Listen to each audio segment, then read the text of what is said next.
ஒரு ராஜா ஊரெல்லாம் சுற்றி பார்த்துட்டு வரலாம்னு ஒரு நாள் புறப்பட்டு போனார். ஒரு இடத்துல தறி நெசவு வேலை ரொம்ப மும்முரமாக நடந்துக்கிட்டு இருந்தது. ஒரு பெரியவர் தறியால் நெசவு வேலை செஞ்சுக்கிட்டு இருந்தார். பக்கத்தில் ஒரு அழகான பொண்ணு உட்காந்து நூலை சுற்றிக்கிட்டு இருக்குது. ராஜா அந்த பெரியவரை பார்த்து யார் இந்த பொண்ணுன்னு விசாரித்தார்.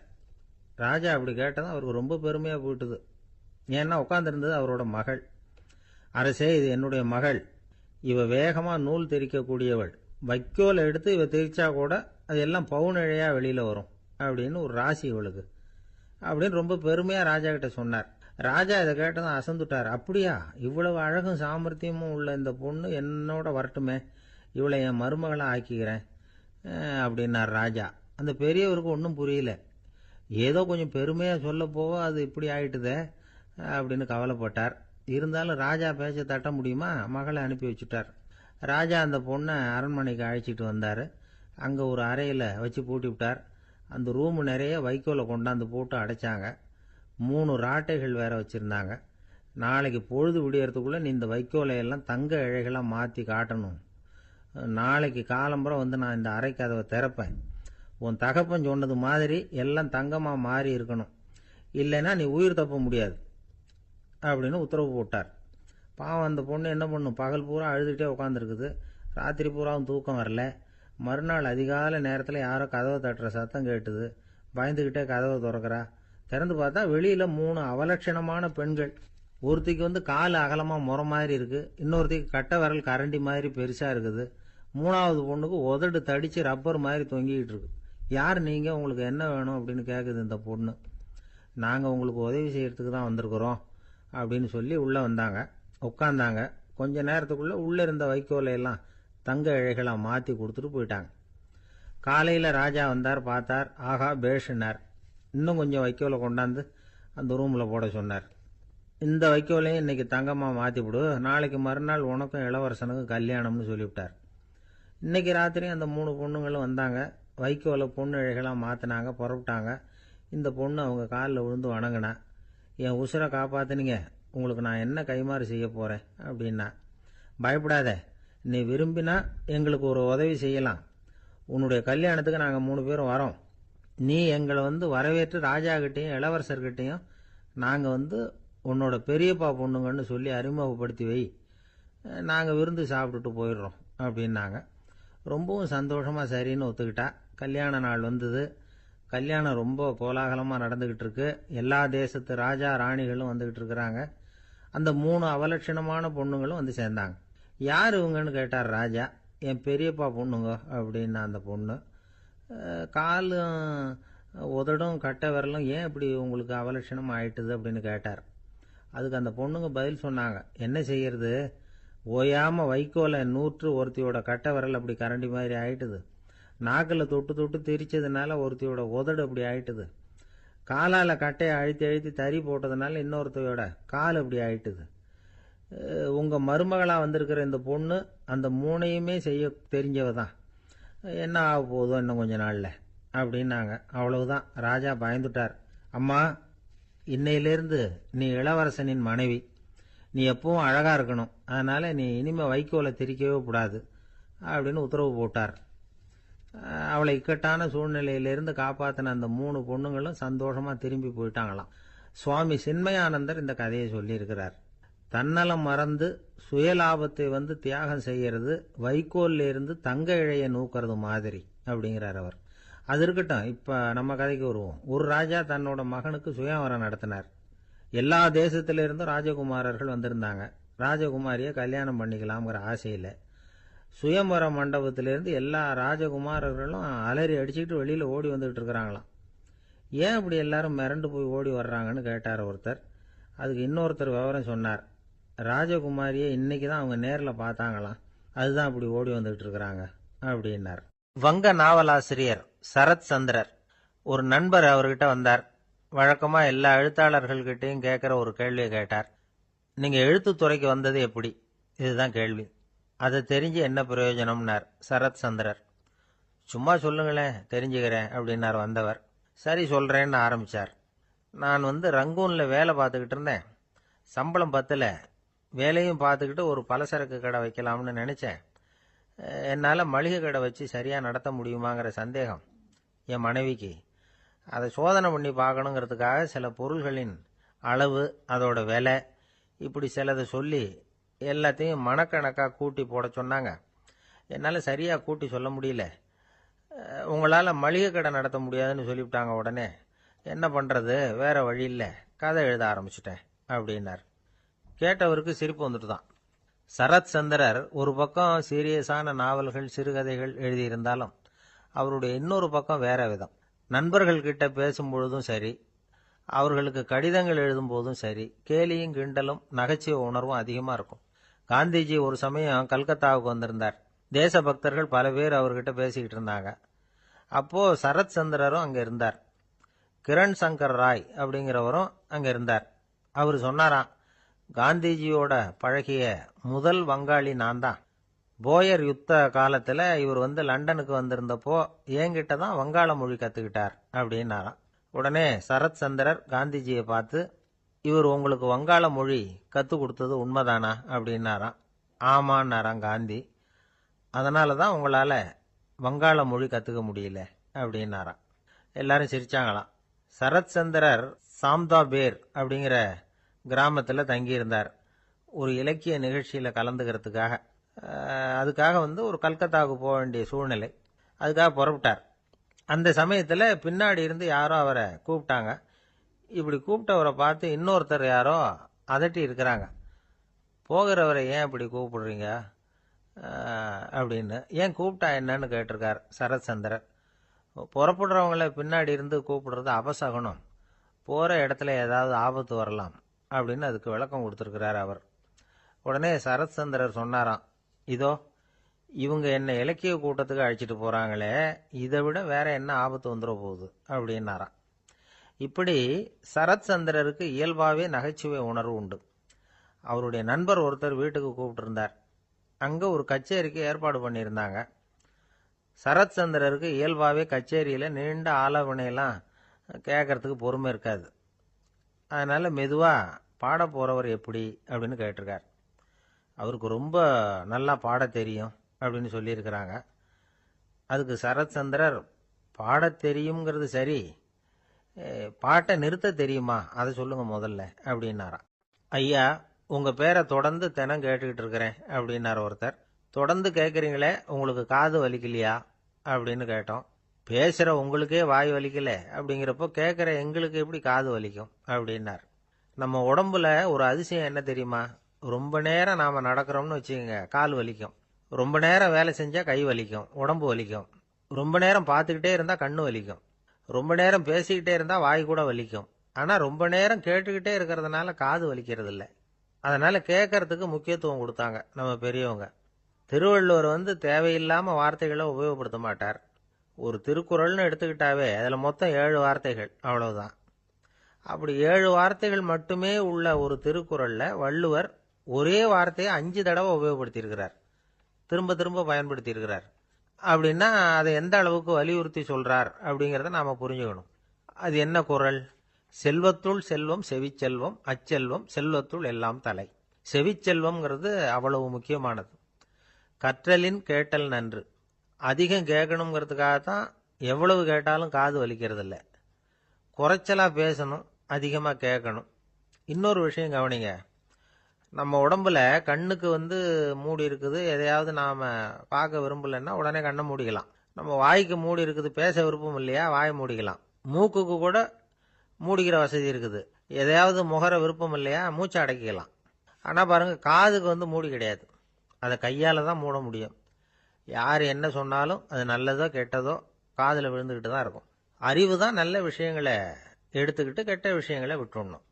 நல்ல கருத்துக்கள் நம்ம காதில் நிறைய விழுந்துக்கிட்டே இருக்கணும். அதை கேட்டு நாம் நல்லபடியாக வாழணுங்கிறது தான் படைப்பின் விருப்பம். ஆன்மீகவாதிகள் கூட ஒன்று சொல்லுவாங்க, அதாவது ஆன்மீக பாதையில் நீங்கள் முன்னேறணும்னா முதல்ல சிரவணம் செய்யணும்பாங்க. அதாவது பெரியவங்க சொல்கிற நல்ல கருத்துக்களை கேட்கணும் அப்படின்னு அதுக்கு அர்த்தம். அதனால் யார் நல்ல கருத்துக்களை சொன்னாலும் அதை காது கொடுத்து கேளுங்க. இவ்வளவு கருத்துக்களையும் நம்ம நேயர் ஒருத்தர்கிட்ட சொல்லிகிட்டு இருந்தோம். அவரும் சரி சரின்னு தலையாடிக்கிட்டே இருந்தார். அப்புறம் சொன்னார், நீங்கள் சொல்கிறது சரிதான் சார், காதுக்கு மூடி இல்லைங்கிறது ரொம்ப சரி. அதனால தான் உங்கள் தகவல் கூட நாங்கள் விரும்புகிறோமோ இல்லையோ தினம் காதில் விழுந்துக்கிட்டு இருக்குது அப்படின்னார். எங்களுக்கு ரொம்ப பெருமையாக இருந்தது. அப்படியா அப்படின்னோம். ஆனாலும் என்ன மாதிரி சில பேர் நீங்கள் தகவல் சொல்கிற சமயத்தில் காதில் மூடி இல்லையேன்னு சொல்லி கவலைப்படுறதில்ல சார் அப்படின்னார். ஏன்னு கேட்டோம். காதை மூடுறதுக்கு தானே வசதி இல்லை, ரேடியோவை மூடுறதுக்கு வசதி இருக்குதுல்ல, அதனால் டக்குன்னு அதை மூடி வச்சுருவோம் அப்படின்னார். ஒரு ஊரில் ஒரு ராஜா இருந்தார். அந்த ராஜாவுக்கு ஒரு மந்திரி. ராஜா ரொம்ப நியாயமானவர், நேர்மையானவர், கண்டிப்பானவர். தப்பு செய்கிறது யாராக இருந்தாலும் தண்டனை கொடுப்பார். வேண்டியவங்களுக்கு ஒரு நியாயம், வேண்டாதவங்களுக்கு ஒரு நியாயங்கிறதெல்லாம் அவர்கிட்ட கிடையாது. ஒரு சமயம் அரசவையில் அந்த அமைச்சரே விதிமுறைகளுக்கு புறம்பா ஏதோ நடந்துகிட்டு இருக்கார். மன்னருக்கு கோபம் வந்துட்டுது. உடனே அந்த அமைச்சரை கிட்டத்தில் கூப்பிட்டு அவர் கன்னத்தில் ஓங்கி ஒரு அறை கொடுத்துட்டாராம். உடனே அந்த அமைச்சர் என்ன பண்ணார் தெரியுமா? நேராக போனார். அங்கே நின்றுக்கிட்டு இருந்த இன்னொருத்தர் கன்னத்தில் ஓங்கி அரைஞ்சார். அறை வாங்கினவர் திகைச்சு போயிட்டார். இவர் ஏன் நம்மளை அரைகிறார் அப்படின்னு யோசனை பண்ணார். மன்னரும் திகைச்சு போயிட்டார். நாம இவரை அரைஞ்சா அதுக்காக இவரு போய் இன்னொருத்தரை அரையணுமா அப்படின்னு யோசனை பண்ணார். இவருக்கு என்ன பைத்தியமானு கூட நினைக்க ஆரம்பிச்சுட்டார். ஆனால் என்ன ஆச்சுன்னா, அப்புறம் அமைச்சர் அவர் கவனிச்சுக்கிட்டு இருந்தாரா, அவர் இன்னொருத்தரை அரைஞ்சார் இல்லையா, அந்த அறை வாங்கின ஆசாமியை பார்த்து கத்திக்கிட்டு இருந்தார். யார்? அமைச்சர். ஏன்பா என்கிட்ட அறையை வாங்கிக்கிட்டு இப்படி விவரம் இல்லாமல் நின்றுட்டு இருக்கிறிய, நான் உனக்கு கொடுத்ததை நீ வேற யாருக்கிட்டையாவது கொடுத்துரு அப்படின்னார். உடனே அந்த ஆள் பார்த்தான். தனக்கு அடுத்தபடியாக நின்றுக்கிட்டு இருந்தவனை ஓங்கி ஒரு அறை அரைஞ்சான். அவன் கன்னத்தை தடவிட்டே யோசனை பண்ணான். இது ஏதோ புரிஞ்சுக்கிட்ட மாதிரி அடுத்தாப்புல நின்றுக்கிட்டு இருந்தவனை அரைஞ்சான். இப்படி இந்த அறை மாறி மாறி போய்கிட்டே இருக்குது. ஊரு பூரா பிரயாணம் பண்ண ஆரம்பிச்சுட்டுது. அன்னைக்கு ராத்திரி அந்த ராஜா படுக்கிறதுக்காக போனார்.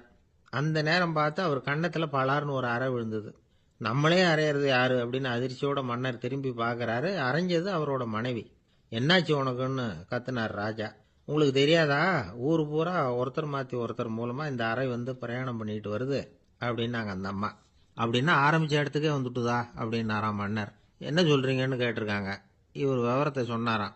அப்படின்னா நீங்கள் ஆரம்பித்து வச்ச இந்த விளையாட்டை நான் முடிச்சு வச்சுட்டேன் அப்படின்னாங்களாம் அந்த அம்மா. மறுநாள் காலை மறுபடியும் அரசவை கூடிச்சு. அந்த அமைச்சர் மன்னரை பார்த்து கேட்டார். என்ன மகாராஜா, என்கிட்ட கொடுத்ததை திருப்பி வாங்கிட்டீங்களா அப்படின்னாராம். இப்படி நடக்கும்னு நான் எதிர்பார்க்கவே இல்லைன்னார் மன்னர். ஆனால் நான் எதிர்பார்த்தேன். அது எங்கே போயிட போகுது, ஊர் பூரா சுற்றி கடைசியில் உங்ககிட்ட தான் சேரும் அப்படிங்கிறது எனக்கு தெரியும் அப்படின்னாராம் அமைச்சர். இந்த கதை வேடிக்கையாக இருந்தால் கூட இதில் உள்ள கருத்து முக்கியமானது. இந்த உலகத்தில் பல கருத்துக்கள் இப்படி தான் மாறி மாறி சுற்றி வந்துக்கிட்டே இருக்குது. நம்மால் ஒருத்தன் தன்னுடைய நண்பன் ஒருத்தனை கடத்தரில் பார்த்தான். உடனே ஓடி போய் பலார்னு ஒரு அறை கொடுத்தானா. அவன் கன்னத்தை தடவிட்டு ஏன்டா என்ன அரைஞ்சேன்னு கேட்டிருக்கான். நீ ஏன்டா என்ன முட்டாள்னு என் மனைவிட்ட போய் சொன்னேன் அப்படின்ட்டுருக்கான் அவன். உன்னை ஒரு முட்டாள்னு சொன்னதுக்காகவா நீ என்ன அரைஞ்ச அப்படின்னு கேட்டிருக்கான் இவன். டேய், நான் அதுக்காக அறையலப்பா, அது ஒரு பெரிய ரகசியம். நான் முட்டாளுங்கிறது அந்த ரகசியத்தை நீ ஏன் எங்கள் வீட்டில் போய் சொன்னேன், அதுக்காக தான் அரைஞ்சேன் அப்படின்னு நான் அவன். துருக்மேனியாவில் அஷ்காபாத் அப்படின்னு ஒரு நகரத்தில் ஒரு புவியியல் விஞ்ஞானி இருந்தார். அவர் ஒரு நாய்க்குட்டி வளர்த்தார். ஒரு நாள் முன்னிரவு நேரம் ஒரு மேஜைக்கு முன்னாடி உட்காந்து அந்த விஞ்ஞானி ஏதோ கணக்கு போட்டுக்கிட்டு இருக்கிறார். அவருக்கு ஒரு சின்ன பெண் குழந்தை, அது தொட்டிலில் தூங்கிட்டு இருக்குது. அந்த நாய்க்குட்டியும் ஒரு மூலையில் படுத்து அது பாட்டுக்கு தூங்கிட்டு இருந்தது. ஒரே அமைதி. அந்த நேரத்தில் திடீர்னு அந்த நாய்க்குட்டி துள்ளி எழுந்திரிச்சது. நேராக குழந்தைகிட்ட ஓடிச்சு. அந்த குழந்தைய அது போட்டிருந்த ட்ரெஸ்ஸோடு சேர்த்து கவ்வி தூக்குச்சு. தூக்கிக்கிட்டு வாசல் பக்கம் ஓடிச்சு. நாய்க்குட்டி குழந்தைய கவ்வி தூக்க முடியுமாங்கிற சந்தேகம் உங்களுக்கு இல்லையா? நீங்கள் நம்ம ஊர் நாய்க்குட்டியவே பார்த்து பழக்கப்பட்டிருக்கீங்க, அதனால் நம்புறதுக்கு சிரமமாக இருக்கும். அந்த ஊர்ல எல்லாம் அது ரொம்ப ஸ்ட்ராங்காக இருக்கும், ஒரு ஏதோ கண்ணுக்குட்டி மாதிரி இருக்கும். விஞ்ஞானி அதை பார்த்துட்டார். உடனே அந்த நாய்க்கு வெறி பிடிச்சிட்டுதுன்னு முடிவு பண்ணிட்டு தன்னோட கை துப்பாக்கி எடுத்துக்கிட்டு ஓடி வந்தார். அவர் வெளியில் நாய்க்குட்டி எங்கே அப்படின்னு பார்த்து தேடுறார். அந்த நேரத்தில் அந்த வீடு இடிஞ்சு விழுது. காரணம் பூமி அதிர்ச்சி. இப்படி பூமி அதிர்ச்சி உண்டாக போகுதுங்கிறது அந்த நாய்க்குட்டிக்கு முன்னாடியே தெரிஞ்சு போச்சு. அதுதான் குழந்தைய தூக்கிட்டு வெளியில் ஓடி வந்திருக்குது. அது மூலமாக அந்த குடும்பத்தையே காப்பாற்றி இருக்குது அந்த நாய்க்குட்டி. இந்த சம்பவம் நடக்கிறதுக்கு 3 நாளைக்கு முன்னாடியே சில பிராணிகளுக்கு இப்படி நடக்க போகுதுங்கிறது தெரிஞ்சிருக்குதான். ஆமாம், அந்த நகரத்தில் 3 நாளைக்கு முன்னாடியே பாம்பு, பல்லி இதெல்லாம் அது தங்கியிருந்த வலையை விட்டு வெளியில் ஓடி வந்துட்டுது. அதே மாதிரி அங்கிருந்த புறாவெல்லாம் பறந்து போயிடுச்சான். இதே மாதிரி யுகோஸ்லோவியாவில் கூட ஒரு நகரம், அங்கே ஒரு நாள் ராத்திரி ஒரு மிருக காட்சி சாலையில் திடீர்னு ஒரு பெரிய கலவரம், கூச்சல், குழப்பம். அங்கே இருந்த கழுதை, புலி, யானை, பறவை எல்லாம் கண்ணாபின்னான்னு கத்த ஆரம்பிச்சுட்டுது. நீர் யானை அதுக்குன்னு போட்டிருந்த தடுப்பையே தாண்டி குதிச்சு வெளியில் வந்துட்டு தான். மறுநாள் தான் எல்லாருக்கும் விஷயம் புரிஞ்சுது. அடுத்த நாள் காலையில் அங்கே பூமி எதிர்ச்சி உண்டாயிட்டுது. இப்போ பாருங்க, அதாவது மனுஷனை போய் தீர்க்க தரிசி அது இதுன்னு சொல்லிட்டு இருக்கிறோம். இவனை விட அது பரவாயில்லைன்னு தோணுது. அதாவது மிருகங்கள் ஒன்று நடக்க போகுதுங்கிறத முன்னாடியே புரிஞ்சுக்குதே. சரி, இதெல்லாம் எப்படி அது முன்கூட்டி புரிஞ்சுக்குது? அதுதான் படைப்பு ரகசியம். அதை கண்டுபிடிக்கிறதுக்கு தான் மனுஷன் ஆராய்ச்சி பண்ணிட்டு இருக்கிறான். விஞ்ஞானிகளோட ஆராய்ச்சியெல்லாம் ஒரு பக்கம் இருக்கட்டும், வீட்டுக்குள்ளேயே சில ஆராய்ச்சி பண்ணி பாருங்களேன். இப்போ சில யோசனை சொல்லி அதை சோதனை பண்ணி பாருங்க அப்படின்னு ஒருத்தர் சொன்னாராம். அதாவது இப்போ மழை வருமா வராதா அப்படின்னு தெரிஞ்சுக்கணுமா, உடனே ஒரு பூனைக்குட்டி பின்னாடியே மெதுவாக போய் அது என்ன செய்யுதுன்னு கவனித்து பார்க்கணும். பூனைக்குட்டி தன்னோட பாதத்தினால சுகத்தில் அப்படி கீறிக்கிட்டு இருக்கும். அப்படி கீறினா கண்டிப்பாக மழை வரும். சில சமயம் பூனைக்குட்டி அப்படி மல்லாந்து படுத்துக்கிட்டு பாதத்தை உயர தூக்கும், அப்படியும் இப்படியும் புரளும். இப்படி செஞ்சதுன்னா அன்னைக்கும் மழை இருக்காது. அதனால் முன்னாடி இருந்தது மழை வர்றதுக்கு அறிகுறி, இது மழை இல்லைங்கிறதுக்கு அறிகுறி. பறவைகள் பிராணிகள் இதுகளோட நடவடிக்கைகளை பார்த்துட்டு அதையெல்லாம் அடிப்படையாக வச்சு தான் காலநிலையை கண்டுபிடிக்கிற கருவிகளை கண்டுபிடிச்சிருக்கிறாங்க. வாத்து இருக்குல்ல, சில சமயம் தன்னோட அழகை தன்னோட இறகுகளில் அப்படியே புதைச்சிக்கும். அப்படி செஞ்சால் குளிர்காலம் வரப்போகுதுன்னு அர்த்தம். பருவநிலை குளிராக மாறப்போகுதுங்கிறதுக்கு இதுதான் அறிகுறி. சிட்டுக்குருவி இருக்குதுல்ல, அதெல்லாம் புழுதியில் உழுந்து புரளும், சிறகுகளை படபடன்னு அடிச்சுக்கும். அப்படி செஞ்சால் மழை வரப்போகுதுன்னு அர்த்தம். ஒன்று மட்டும் நாம் நல்லா தெரிஞ்சுக்கணும், இயற்கையின் சீற்றம்னு சொல்கிறோம் இல்லையா, இயற்கை ஏன் நம்ம மேலே கோவப்படுது? இயற்கையை நாம் அனுசரித்து போகிறதில்ல, அதனால் கோவப்படுது. காடுகளை அழிக்கப்படாது, விலங்குகளை கொல்லக்கூடாது, இயற்கை ஏற்படுத்தி வச்சிருக்கிற சமநிலையை கெடுக்கக்கூடாது. அதை புரிஞ்சுக்கிட்டு வாழ்ந்தோம்னா பூமியும் நடுங்காது, நாமளும் நடுங்க வேண்டிய அவசியம் இருக்காது. ஒருத்தர் இருந்தார், சாராய கடைக்கு போனாராம், நிறைய சாப்பிட்டார். அப்புறம் சொன்னார், இது ரொம்ப அற்புதமான சரக்கு போல இருக்கு, உள்ளே போன உடனே இந்த பூமியே நடுங்கிறது மாதிரி இருக்கு எனக்கு அப்படின்னாராம். இதுக்கு கடைக்காரர் சொல்லியிருக்கார், நீங்கள் சாப்பிட்டது வெறும் பச்சை தண்ணி தாங்க, இப்போ ஏற்பட்டிருக்கிறது நிஜம் பூமி அதிர்ச்சி அப்படின்னாராம். கங்கை கரை தோட்டம் பக்கத்தில் ஒரு ஆசிரமம், அங்கே ஒரு பெரியவர் தங்கியிருக்கிறார். அவர் தான் ராமகிருஷ்ண பரமஹம்சர். அந்த ஆசிரமம் இருந்த இடம் கரக்பூர். வங்காளத்தில் பொதுவாக எல்லாரும் மீன் சாப்பிட்றது உண்டு. கங்கையில் குளிச்சுட்டு கையில் ஒரு மீனோட வர்றது வழக்கம். இவர் இருக்கிற இடத்துக்கு கங்கையில் படகு வழியாக வரணும். அப்படி தான் எல்லாரும் வருவாங்க. வர்றவங்களை ஒன்று கூட்டி ஆன்மீக விஷயங்களை பற்றி பேசிக்கிட்டு இருப்பார். ஒவ்வொரு நாள் ஒவ்வொருத்தர் நகரத்துக்கு போகணும், வரும்பொழுது மீன் கொண்டுகிட்டு வரணும். அதுக்கு ஒரு அட்டவணையே உண்டு ஆசிரமத்தில். அது பிரகாரம் ஒரு நாள் சுவாமி யோகானந்தர் படகுல போனார். படகை செலுத்தினவங்க ராமகிருஷ்ணரையும் சுவாமி யோகானந்தரையும் மற்றவங்களையும் பித்தர்கள் அப்படின்னு சொல்லி ஏளனமாக பேசினாங்க. அவங்க என்ன பைத்தியம் பிடிச்சவங்க அப்படிங்கிறது மாதிரி. சுவாமி யோகானந்தருக்கு ரொம்ப மென்மையான இதயம். இவங்க இப்படி கண்ணாபின்னான்னு பேசுகிறத பார்த்தா மீனை வாங்கிட்டு திரும்புகிறப்போ என்ன நடக்குமோ அப்படிங்கிற பயம் வேற வந்துட்டுது அவருக்கு. அவ்வளவு மென்மையானவர். இதை தெரிஞ்சுக்கிட்ட ராமகிருஷ்ணர், யோகானந்தா இங்கே வா அப்படின்னு கூப்பிட்டார். இவர் கண்ணீரை தொடச்சிக்கிட்டே கிட்ட போனார். சொன்னார், ஐயா, படகு ஓட்டுறவங்க உங்களை பற்றி மோசமாக பேசுகிறாங்க. என்ன திட்டினா பரவாயில்ல, ஆனால் உங்களை அவங்க திட்டுறாங்க, அதை என்னால் தாங்கிக்க முடியல அப்படின்னார். இதை கேட்டதும் ராமகிருஷ்ணருக்கு கோபம் வந்துட்டு தான். என்னது, உன்னுடைய குருவை பற்றி அவங்க மோசமாக பேசும்பொழுது நீ சும்மா இருந்தியா? வெளியில் போ அப்படின்னு விட்டார். குரு நிந்தனை செய்கிறப்போ அதை கேட்டுக்கிட்டு சும்மா இருக்கலாமா? குரு நிந்தனையை கேட்டால் பாவம் இல்லையா? என்னை தூற்றும் போது அவங்க பாவம் செய்கிறாங்க, அதை கேட்டுக்கிட்டு நீ சும்மா இருந்தால் நீயும் பாவம் செய்கிற அப்படின்னாராம். அடுத்த நாள் சுவாமி நிரஞ்சனானந்தர் போக வேண்டிய நாள். இவர் படகுல போகும்பொழுதும் அதே மாதிரி நடந்துதான். அவங்க மோசமாக பேச ஆரம்பித்தாங்க, திட்ட ஆரம்பித்தாங்க. அப்படி கேலி பண்ண ஒருத்தனை இவர் என்ன பண்ணார், பலார்னு கன்னத்தில் அரைஞ்சிட்டார். இன்னொருத்தனை கங்கையில் தூக்கி எறியறதுக்கும் தயாராகிட்டார். அதுக்கப்புறம் அவங்க யாரும் வாயை திறக்கலை. மீன் வாங்கிட்டு வர்றப்பவும் படகுல ஒரே அமைதி, அவ்வளவு பயம் அவங்களுக்கு. ராமகிருஷ்ணர் கூப்பிட்டு விசாரித்தார் என்ன நடந்ததுன்னு. இவர் சொன்னார், அவர் யோகானந்தா போகும்பொழுது என்ன நடந்ததோ அப்படியே தான் இப்பவும் நடந்தது. குரு நிந்தனை செய்கிறத கேட்டுக்கிட்டு நான் சும்மா இருப்பேனா? ஒருத்தனை அப்படியே அரைஞ்சுட்டேன், இன்னொருத்தனை ஆற்றுல தூக்கி போட்டுருவேன்னு பயமுறுத்தினேன், அவ்வளவுதான் அப்படின்னாராம். இப்போவும் ராமகிருஷ்ணருக்கு கோபம் வந்துட்டு தான். என்ன இது, அணியறது காஷாயம், இருக்கிறது ஆசிரமம், உனக்கு இவ்வளவு கோபம் வந்ததுன்னா அப்புறம் என்னத்துக்கு ஆசிரமத்தில் இருக்கணும்? பிரம்மச்சாரி எப்பவும் அமைதியாக இருக்கணும் அப்படின்னு அறிவுரை சொன்னாராம் ராமகிருஷ்ணர். அப்போ இவர் கேட்டாராம், ஏங்க அவருக்கு ஒரு விதமான அறிவுரை சொன்னீங்க, எனக்கு வேற விதமா அறிவுரை சொல்றீங்க, இதுல எது உண்மை அப்படின்னு கேட்டிருக்கார். இதுக்கு ராமகிருஷ்ணர் சொன்ன பதில் என்னன்னா, அட அசடே, சக்கரத்துல காத்து அதிகமா இருந்தா குறைக்கணும், குறைச்சலா இருந்தா கூட்டணும். அவன் சாது, அவனுக்கு அதிக உணர்ச்சி தேவை, உனக்கு படபடப்பு அதிகம், உனக்கு பொறுமை தேவை அப்படின்னாராம். இதுல உள்ள கருத்து என்னன்னா, கல்விங்கிறது எப்படின்னா அதை சூழ்நிலைக்கு தகுந்த மாதிரி கற்பிக்கணும். எல்லாருக்கும் ஒரே மாதிரி கற்பிக்க கூடாது. கேட்கிறவர் தகுதி, புரிஞ்சுக்கிற திறமை, இதை பொறுத்து கல்வி அமையணும். ஆரம்ப காலத்தில் ஒரு குரு, அப்போ ஒரு சீடன் இருந்தான். அது வேடிக்கையான குரு, வேடிக்கையான சீடன். ஒரு ஆசிரமம். ஒரு நாள் ஒருத்தன் அவசரமாக அந்த குருவை தேடி வந்திருக்கிறான். என்ன விஷயம்னு விசாரிச்சார் குரு. உங்கள் சீடர் என்னை அடிச்சுட்டார் அப்படின்னு புகார் பண்ணானா அந்த ஆள். குரு சீடனை கூப்பிட்டார். அடிச்சியா இந்த ஆளை அப்படின்னு கேட்டாராம். ஆமான் இருக்கான் சீடன். ஏன் அடிச்சே அப்படின்னு கேட்டாராம். இந்த ஆள் உங்களை பற்றி மட்டமாக பேசிவிட்டான், என்னால் அதை தாங்கிக்க முடியல, அதனால தான் அடிச்சுட்டேன்றான். அப்படி என்ன பேசினான் அப்படின்னு கேட்டாராம். உன்னுடைய குருநாதர் இப்பெல்லாம் அர்த்தமில்லாமல் பேச ஆரம்பிச்சுட்டார் அப்படின்னு சொல்லிவிட்டான், அதனால தான் அடிச்சுட்டேன் அப்படின்னானா. அதுக்காக அடிச்சே அப்படின்னாராம். நான் அதுக்காக அடிக்கல குருவே, இப்பெல்லாம் நீங்கள் அர்த்தமில்லாமல் பேசுறதாக அவன் சொல்கிறான், அப்படின்னா இதுவரைக்கும் நீங்கள் அர்த்தத்தோடு பேசினதாகத்தானே அர்த்தம், அது தப்பு தானே, அதனால தான் அடித்தேன் அப்படின்னானா. ஒரு இலக்கிய கூட்டம் ஏற்பாடு பண்ணியிருக்கிறோம், நீங்கள் அவசியம் அதில் பேசணும் அப்படின்னு கேட்டுக்கிட்டார் ஒருத்தர்.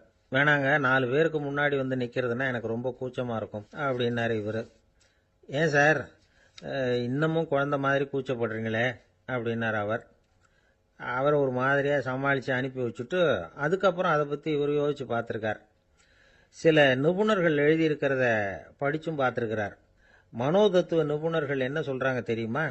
10லேருந்து 20% குழந்தைகள் பிறக்கிறப்பவே கூச்ச சுபாவம் கொண்டதாக தான் இருக்குதான்.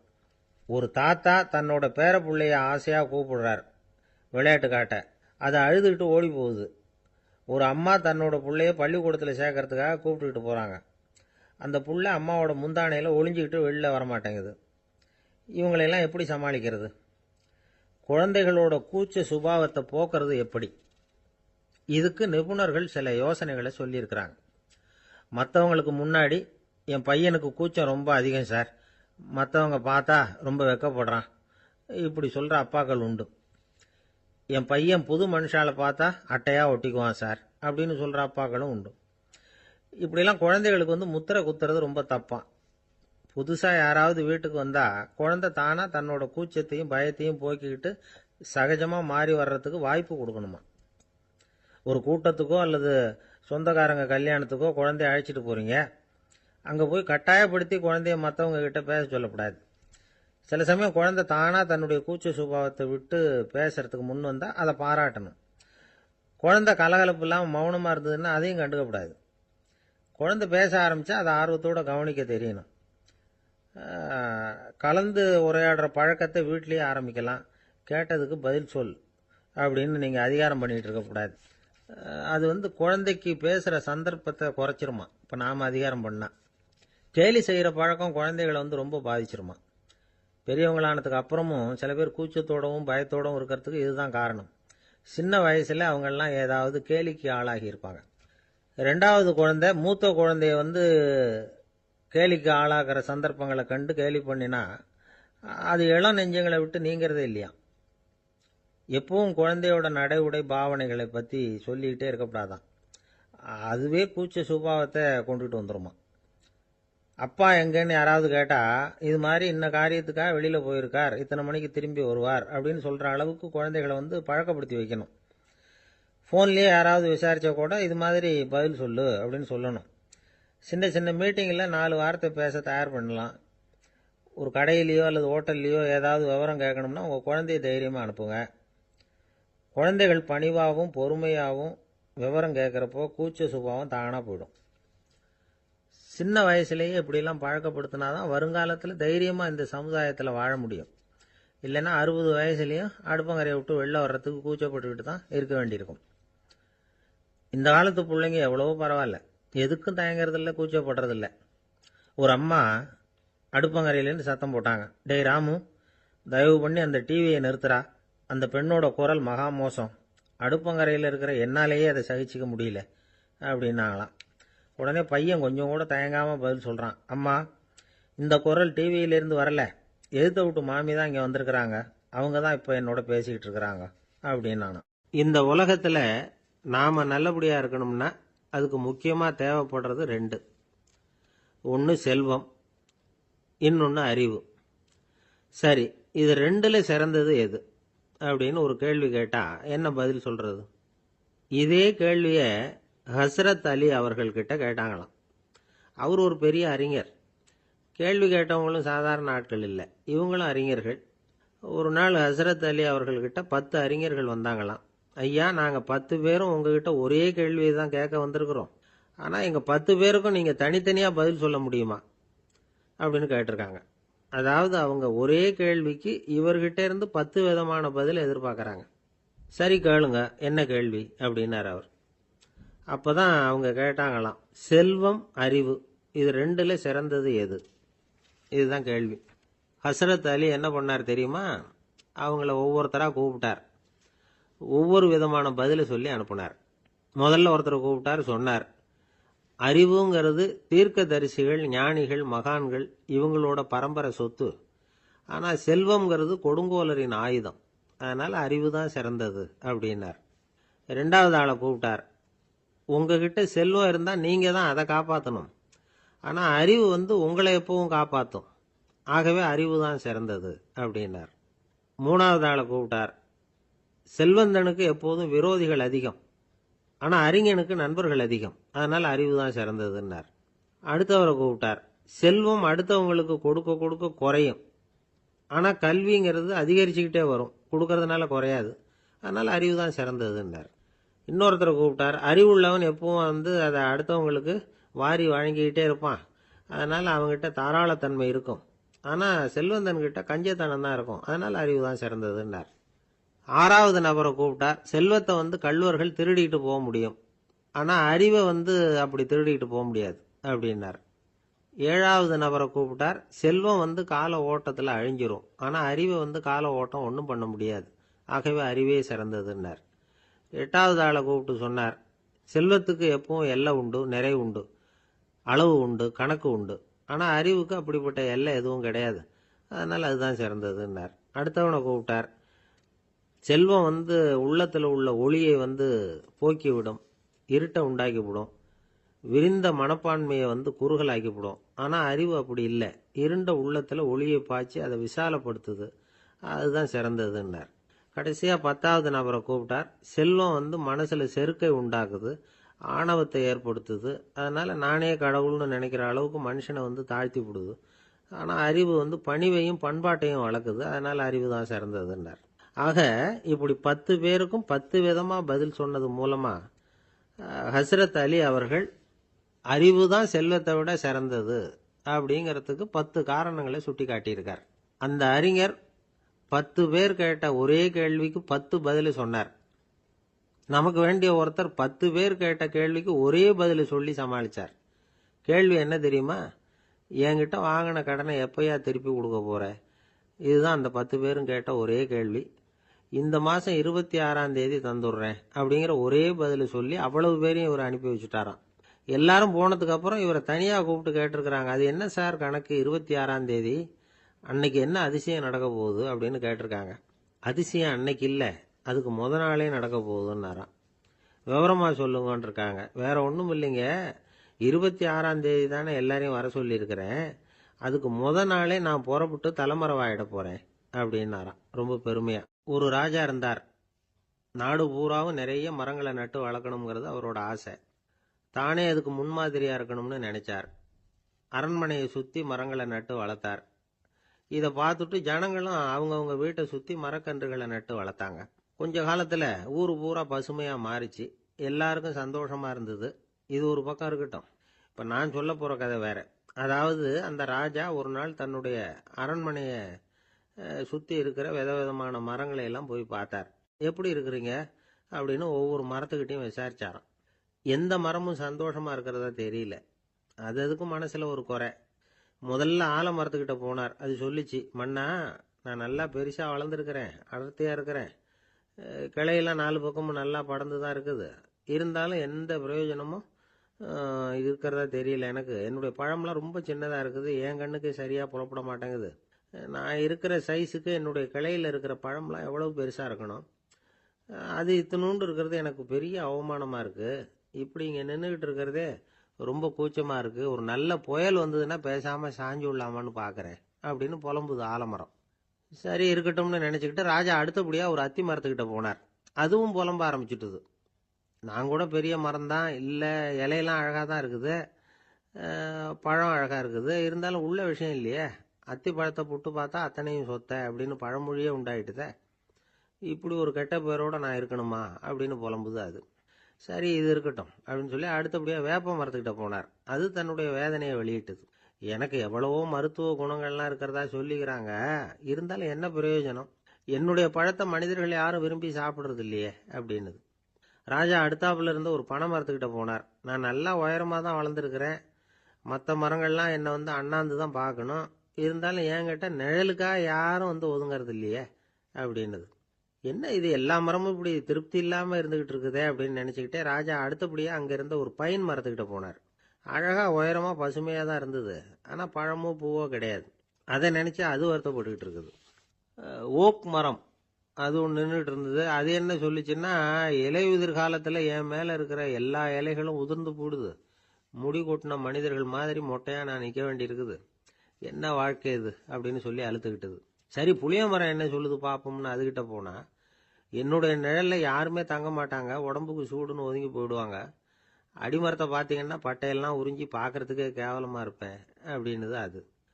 முருங்கை மரம் என்ன சொல்லிச்சு தெரியுமா, என்னுடைய இலை காயெல்லாம் சாப்பிட்றவங்களுக்கு சத்து கொடுக்கறது வாசவம்தான், ஆனால் என் உடம்புல சத்தே கிடையாது, கொஞ்சம் வேகமாக காற்று அடிச்சதுன்னா முறிஞ்சி விழுந்துடுறேன், என்ன வாழ்க்கை இது அப்படின்னு சொல்லி அது வருத்தப்பட்டது. ராஜா யோசனை பண்ணார், என்ன இது மரங்கள் வந்து பூமியின் வரங்கள்னு சொல்கிறோம், மழை பெய்யறதுக்கு அதுதான் காரணம், பூமி செழிப்பாக இருக்கிறதுக்கும் அதுதான் காரணம், வீடு கட்டுறதுக்கு மரம், நாற்காலி செய்ய உபயோகப்படுத்துறதுக்கும் அதுதான் உபயோகப்படுது, மனுஷனுக்கு வேண்டிய ஆகாரங்களையும் கொடுக்குது, இப்படிலாம் இருந்தும் எல்லா மரமும் நிம்மதி இல்லாமல் இருந்துக்கிட்டு இருக்குதே அப்படின்னு நினச்சார். அப்போது அங்கே இருந்த ஒரு மகிழ மரம் அவர் கண்ணில் பட்டுது. அந்த மரம் மட்டும் கொஞ்சம் நிம்மதியாக மகிழ்ச்சியாக இருக்கிறது மாதிரி தெரிஞ்சுது. உடனே ராஜா அதுக்கிட்ட போனார். உனக்கு மனசில் எதுவும் குறை இல்லையான்னு கேட்டார். இல்லை, நான் சந்தோஷமாக தான் இருக்கேன்னு அந்த மகிழ மரம். அப்படியான்னு ஆச்சரியமாக கேட்டார் ராஜா. ஆமாம் மன்னா, இந்த இடத்துல நீங்கள் ஒரு முருங்கை மரத்தையோ வேப்ப மரத்தையோ கூட நட்டிருக்கலாம், ஆனால் இந்த இடத்துல நடுறதுக்கு என்ன தேர்ந்தெடுத்திருக்கிறீங்க, அதுவே எனக்கு பெருமை, அதுவே எனக்கு திருப்தி அப்படின்னு தான் மகிழ மரம். மகிழ மரம் சாதாரணமாக தான் இருக்கும், இளம் மஞ்சள் நிறத்தில் பூக்கள், அது காய்ந்தும் மனம் வீசும். மகிழ மரம் மாதிரி மன திருப்தியோடு வாழறதுக்கு நாம் கற்றுக்கணுமா. நாம் இந்த உலகத்தில் ஒரு நாயாவோ நரியாவோ கூட பிறந்திருக்கலாம், மனுஷனாக பிறந்திருக்கிறோம், அதுவே பெருமை தானே. இந்த நிறைவு தான் மகிழ்ச்சியின் ரகசியம். ஒரு பையன் அப்பா கிட்ட போய், அப்பா நீங்கள் இந்த உலகத்தில் ஒரு மனுஷனாக பிறந்தது என்னோட அதிர்ஷ்டம் நானா. ஏண்டா அப்படி சொல்கிறேன்னு இருக்கார் அப்பா. நீங்கள் ஒரு கரடியாக பிறந்திருந்தா இந்நேரம் நானும் ஒரு கரடி குட்டியாக தானே இருந்திருப்பேன் அப்படின்னு நானா பையன். பக்தின்னு சொல்கிறோம் இல்லையா, அது வந்து 3 வகைப்படும் அப்படிங்கிறார் ஒரு பெரியவர். அது என்ன 3 வகைன்னா, தெய்வ பக்தி, அடியார்கள் பக்தி, குரு பக்தி. அடியார் பக்தியை விட தெய்வ பக்தியை விட குரு பக்தி தான் ரொம்பவும் சிறந்ததுங்கிறார் அவர். தெய்வத்துக்கிட்ட செஞ்ச பாவம் குருநாதர்கிட்ட தீர்ந்துருமா, குருநாதர்கிட்ட செஞ்ச பாவம் தெய்வத்துக்கிட்ட போனாலும் தீராதான். இப்படி பெரியவங்களாம் சொல்லி வச்சிருக்கிறாங்க. ஒரு காடு, அங்கே அயோத தௌமியர் அப்படின்னு ஒரு தபோதனர், அவர் பல மாணவர்களை ஒன்றா சேர்த்து ஒரு குருகுலம் நடத்திக்கிட்டு இருக்கிறார். பல தரப்பட்டவங்க பல திறப்பட்டவங்க மாணவர்கள் அதில் சேர்ந்து படிச்சுக்கிட்டு இருக்கிறாங்க. பாஞ்சால ராஜகுமாரன் ஒருத்தனும் அந்த குருகுலத்தில் சேர்ந்து படிச்சுக்கிட்டு இருக்கிறான். அவன் பேர் ஆருணி. பெரிய இடத்து புள்ள, இருந்தாலும் படுப்பில் ரொம்ப கெட்டிக்காரனாக இருந்தான். அவன் தான் அங்கே முதல் மாணவன். ஒரு நாள் குருநாதர் அந்த அரசகுமாரனை கூப்பிட்டார். நம்ம குருகுலத்துக்கு சொந்தமான வயலில் தண்ணீர் பெருகி வெள்ளம் வந்து பயிரை வந்து அழிக்குதான், அதனால் நீ போய் மடையை அடைச்சிட்டு வந்துடும் அப்படின்னார். அந்த அரசகுமாரன் உடனே புறப்பட்டான். குருநாதர் சொல்லிட்டார்ல, உடனே புறப்பட்டான். நான் பெரிய இடத்து பிள்ளையாச்சே, ராஜகுமாரனாச்சே, ரொம்ப செல்வாக்கோட வளர்ந்தவனாச்சே, நான் போய் வயலில் இறங்கி வேலை செய்கிறதா அப்படின்னுலாம் அவன் நினைக்கல. குருநாதர் கட்டளையை நிறைவேற்ற வேண்டியது நம்ம கடமை அப்படின்னு நினச்சான். உடனே ஒரு மண்வெட்டியை தூக்கி தோளில் வச்சுக்கிட்டு புறப்பட்டு போயிட்டான். வயலுக்கு போனான். பார்த்தான், தண்ணி கரையை உடச்சிக்கிட்டு வயலுக்குள்ளே ஏகமாக பாஞ்சிக்கிட்டு இருக்குது. இவன் மண்வெட்டியால் களிமண்ணை புல்லோடு சேர்த்து புல் பத்த மாதிரி வெட்டி வெட்டி போட்டான். இருந்தாலும் மடையை அடைக்க முடியல. தண்ணி அதை மீறி வந்துக்கிட்டே இருக்குது. தண்ணி வேகமாக வயலுக்குள்ளே போய்கிட்டே இருக்குது. போடுற பத்தையெல்லாம் கரைஞ்சி கரைஞ்சி போயிட்டுருக்கு. இருந்தாலும் இவன் தன்னுடைய முயற்சியை கைவிடலை. வெட்டி வெட்டி போட்டுக்கிட்டே இருக்கிறான். காலையில் அங்கே போனவன் சாயந்தரம் வரைக்கும் இப்படி செஞ்சுக்கிட்டு இருக்கிறான். உடம்பும் மனசும் ரொம்பவும் சோர்ந்து போச்சு. இருந்தாலும் குருநாதர் இட்ட கட்டளையை நிறைவேற்றாமல் இருக்கிறோமேங்கிற ஒரு குறை அவனுக்கு இருக்குது. குரு கட்டளையை நிறைவேற்றாத நான் இன்னமும் இருக்கணுமா அப்படின்னு யோசனை பண்ண ஆரம்பிச்சிட்டான். என்ன செய்யலாம்னு பார்த்தான். நம்ம குருநாதர் இட்ட பணிக்காக இந்த உடம்பையே தியாகம் பண்ணலாம் அப்படின்னு முடிவு பண்ணான். தண்ணி பாயுதில்ல, அதுக்கு குறுக்க விழுந்து அப்படியே மடையை அடைச்சிக்கிட்டு அப்படியே படுத்துட்டான். இது மற்றவங்களுக்கு தெரியாது. அன்னைக்கு ராத்திரி ஒரு விளக்கு முன்னாடி உட்காந்து குருநாதர் பிள்ளைங்களுக்கு பாடம் சொல்லி கொடுத்துக்கிட்டு இருக்கிறார். வரிசையில் இருக்கக்கூடிய ராஜகுமாரனை காணலை. நம்ம ஆருணி எங்கே போனா அப்படின்னு சொல்லி மற்ற மாணவர்களை விசாரித்தார். இப்போ அவங்க சொன்னாங்க, சுவாமி, அவன் காலையில் வயலுக்கு மடையை அடைக்கிறதுக்காக போனான், நீங்கள் தான் போக சொன்னீங்க, இன்னும் திரும்பி வரல அப்படின்னு அவர் பையன். குருநாதர் உடனே ஒரு தீவெட்டி எடுத்துக்கிட்டு மாணவர்களை அழைச்சிக்கிட்டு வயலுக்கு போனார். அங்கே போய் பார்த்தா ஆளை காணும். ஆருணி ஆருணின்னு சொல்லி சத்தம் போட்டு கூப்பிட்டு பார்க்குறார். நான் இங்கே இருக்கேன் குருநாதா அப்படின்னு காலுக்கு அடியிலேருந்து ஒரு சத்தம் வருது. குனிஞ்சு பார்த்தா அவன் மடையில் படுத்துருக்கிறான். என்னப்பா இதுன்னார். காலையிலேருந்து இந்த மடையை அடைச்சி பார்த்தேன் சுவாமி, முடியல, அதனால் இப்படி குறுக்க படுத்துட்டேன். என்னை தாண்டறதுக்கு பயந்து போய் தண்ணியை தேங்கி நின்றுட்டுது அப்படின்னா. அவனுடைய குரு பக்தியையும் அவனை தாண்டறதுக்கு அஞ்சு நிற்கிற தண்ணி தேக்கத்தையும் பார்த்துட்டு எல்லாரும் ரொம்ப ஆச்சரியப்பட்டு போயிட்டாங்களாம். ஆருணி எழுந்திரிச்சு வா அப்படின்னு கூப்பிட்டாரான் குருநாதர். அவன் தண்ணீரை பொழந்துக்கிட்டு எழுந்திரிச்சு வந்தானான். அதனால அவனுக்கு உத்தாலகன் அப்படின்னு ஒரு பேர். உத்தாலகன்னா தண்ணீரை பிளந்தவன் அர்த்தம். அந்த உத்தாலகன் மாதிரி இந்த காலத்து மாணவர்களுக்கும் குரு பக்தி வேணும் அப்படின்னு சொன்னோம் ஒரு பள்ளிக்கூடத்தில். உடனே நிறைய மாணவர்கள் எழுந்திரிச்சு நின்னாங்க. சார், நீங்கள் எங்களை இன்னமும் சரியாக புரிஞ்சுக்கலன்னு நினைக்கிறோம். அன்னைக்காவது ஒருத்தன் அப்படி இருந்தான், இன்னைக்கு ஏகப்பட்ட உத்தாலகர்கள் இருக்கிறோம். எங்கள் வாத்தியார் கட்டளை இட்டா இப்போவே அது மாதிரி வயலுக்கு போய் மடையில் குறுக்கப்படுத்துக்கிறதுக்கு இந்த வகுப்பில் உள்ள அத்தனை பேரும் தயாராக இருக்கிறோம் அப்படின்னாங்க. அப்படியா அப்படின்னு சொல்லி கேட்டோம் ரொம்ப சந்தோஷமாக. ஒருத்தன் ரொம்ப அடக்கமாக எழுந்திரிச்சான். அப்புறம் சொன்னான், ஆமாம் சார், வகுப்பில் இவர் நடத்துகிற பாடத்தை கேட்டுக்கிட்டு இருக்கிறத விட பேசாமல் போய் மடையில் படுத்துடுறது ஒன்றும் கஷ்டமான காரியமாக இருக்காது, அதனால தான் எல்லாரும் அங்கே போகிறேன்னு சொல்கிறோம் அப்படிங்கிறான். ஒரு பெரியவர் உட்கார்ந்துருக்கிறார். அவரை சுற்றி அவருடைய தோழர்கள் உட்கார்ந்துருக்கிறாங்க. ஏதோ ஒரு முக்கியமான செய்தியை அவர் அவங்களுக்கு சொல்லிகிட்டு இருக்கிறார். அவங்களும் ஆர்வமாக கேட்டுக்கிட்டு இருக்கிறாங்க. இந்த சமயத்தில் யாரோ ஒரு ஆள் வேகமாக அங்கே வர்றார். வர்ற வேகத்திலேயே எனக்கு ஏதாவது உதவி செய்யுங்க அப்படின்னு கேட்டுக்கிட்டே வர்றார். கேட்கறது உதவி, ஆனால் குரல் மிரட்டுறது மாதிரி இருக்கு, அதட்டி கேட்கறது மாதிரி இருக்கு. இதை கேட்டதும் அந்த பெரியவர் ஆத்திரப்படலை, ஆனால் அவரை சுற்றி இருந்தவங்க ஆத்திரப்பட்டாங்க. இதை பெரியவர் கவனிச்சார். கொஞ்சம் அமைதியாக இருங்கன்னார். வந்தவரை கூப்பிட்டார். அவருக்கு சில பொருள்களை கொடுத்தார். என்னங்க, இப்போ உங்களுக்கு மகிழ்ச்சி தானே அப்படின்னார். ஆ அப்படின்னு அலட்சியமா அவர் சொல்கிறார். நான் உங்களை நல்ல முறையில் நடத்தினேன்னா அப்படின்னு கேட்குறாரு அவர் மறுபடியும். அதெல்லாம் ஒன்றும் இல்லை அப்படின்னு சொல்லி அவர் சொல்லிகிட்டு இருக்கிறாரு. குரலில் கடுமை குறையில. சுற்றி இருந்தவங்களால இதை பொறுத்துக்க முடியல. கோபத்தோடு அவரை நோக்கி நெருங்க ஆரம்பித்தாங்க. பெரியவர் அவங்களையெல்லாம் தடுத்து நிறுத்தினார். வந்தவரை வாங்க என்னோட அப்படின்னு சொல்லி அழைச்சிட்டு போனார். வீட்டுக்கு போனார். அங்கே போனதும் இன்னும் சில பொருள்களை எடுத்து அவர்கிட்ட கொடுத்தார். இப்போ திருப்தி தானே, நான் உங்ககிட்ட நல்ல முறையில் நடந்துக்கிட்டேனா அப்படின்னார். அவர் முகம் இப்போ தான் கொஞ்சம் மலர்ந்தது. ரொம்ப நன்றி, இறைவன் உங்கள் குடும்பத்துக்கு எல்லா நன்மைகளையும் செய்வான் அப்படின்னு சொன்னார். இதே வார்த்தைகளை என்னுடைய தோழர்கள்கிட்டே சொல்லிட்டீங்கன்னா அவங்க கோபம் தணிஞ்சிரும், வர முடியுமான்னார். கண்டிப்பாக வர்றேன் அப்படின்னாரு. மறுநாள் காலையில் அந்த இடத்துக்கு வந்தார். அதே மாதிரி சொல்லிவிட்டு அவர் போயிட்டார். தோழர்கள்லாம் ரொம்ப வியப்போடு பெரியவரை பார்த்தாங்க. அந்த பெரியவர் தான் நபிகள் நாயகம். அவர் சொன்னார், ஒருத்தன் ரொம்ப ஆசையாக ஒரு ஒட்டகத்தை வளர்த்துக்கிட்டு வந்தான். ஒரு நாள் அந்த ஒட்டகம் வந்து கயத்தை அறுத்துக்கிட்டு ஓடி போயிட்டுது. அக்கம் பக்கத்தில் இருக்கிறவங்கெல்லாம் அந்த ஒட்டகத்தை பிடிக்கிறதுக்கு முயற்சி பண்ணாங்க. அதை துரத்திக்கிட்டு ஓடினாங்க. ஒட்டகம் வந்து தாறுமாறாக ஓட ஆரம்பிச்சுது. இந்த சமயத்தில் ஒட்டகத்தை வளர்த்தவன் அங்கே ஓடி வந்தான். நீங்கள் அதை ஒன்றும் செய்ய வேணாம், விட்டுருங்க. அதோட சுபாவம் எனக்கு நல்லா தெரியும். அதை சுலபமாக என்னோட வழிக்கு கொண்டுட்டு வந்துட முடியும். நான் பார்த்துக்கிறேன், விட்டுருங்கோ அப்படின்னா. எல்லாரும் விலைக்கு போயிட்டாங்க. இவன் என்ன செஞ்சான் தெரியுமா? கொஞ்சம் புல்லை கையில் எடுத்துக்கிட்டு அந்த ஒட்டகத்தை நெருங்கினான். அவ்வளவுதான். அது ஓடி வந்து இவன் காலடியில் உட்காந்துக்கிட்டது. செல்லமாக அதை அப்படியே தடவி கொடுத்தான். முதுகில் ஏறி உட்காந்துக்கிட்டான். அது பாட்டுக்கு சாதுவாக நடந்து போகுது. இந்த கதையை நபிகள் நாயகம் தம்முடைய தோழர்களுக்கு சொல்றார். ஒட்டகத்தை மட்டும் இல்லை, சில மனிதர்களையும் கூட சில விதத்தில் அணுகிதான் அவர்களை வந்து சீர்திருத்த வேண்டியிருக்குது அப்படிங்கிறத அவங்களுக்கு உணர்த்தினார்.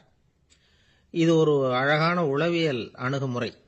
சில குடும்ப தலைவர்கள் கூட இந்த ஒட்டகம் மாதிரி நடந்துகிறது உண்டு. அப்புறம் அடங்கி போகிறதும் உண்டு. ஒரு குடும்ப தலைவர் காலையில் எழுந்திரிச்சதுலேருந்து சத்தம் போட்டு கத்திக்கிட்டு இருப்பார். பக்கத்தில் இருந்தவங்கெல்லாம் ஓடி போய் சமாதானம் பண்ணி பார்த்தாங்க. அவர் ஓயறது மாதிரி தெரியல. கடைசியில் அவர் மனைவி வந்தாங்க. நீங்கள் எல்லாம் விலைக்கு போயிடுங்க, அவர் சுபாவம் எனக்கு தெரியும், நான் பார்த்துக்கிறேன் அப்படின்னாங்க. சரின்னு எல்லாரும் போயிட்டாங்க. சாயந்தரமாக வந்து பார்க்குறாங்க. அவர் சத்தம் இல்லாமல் ஒரு மூலையில் உட்காந்துருக்கிறார், ரொம்ப சாதுவா. ஆச்சரியமாக இருந்தது. என்னம்மா பண்ணீங்கன்னு கேட்டாங்க. அது ஒன்றும் இல்லைங்க, ஒரு வேளை சாப்பாட்டை நிறுத்தினேன், பட்னி போட்டேன், அவ்வளவுதான் அப்படின்னாங்க அந்த அம்மா. ஒரு தடவை நாரதர் ஒரு தெரு வழியாக போய்கிட்டு இருந்தார். வழியில் ஒருத்தர் வேத சாஸ்திரம்லாம் படிச்சுக்கிட்டு உட்காந்துருந்தார். அவர் நாரதரை பார்த்து எங்கே போயிட்டு இருக்கிறீங்கன்னு கேட்டார். கடவுளை பார்த்துட்டு வரலாம்னு போயிட்டு இருக்கிறேன் அப்படின்னார் நாரதர்.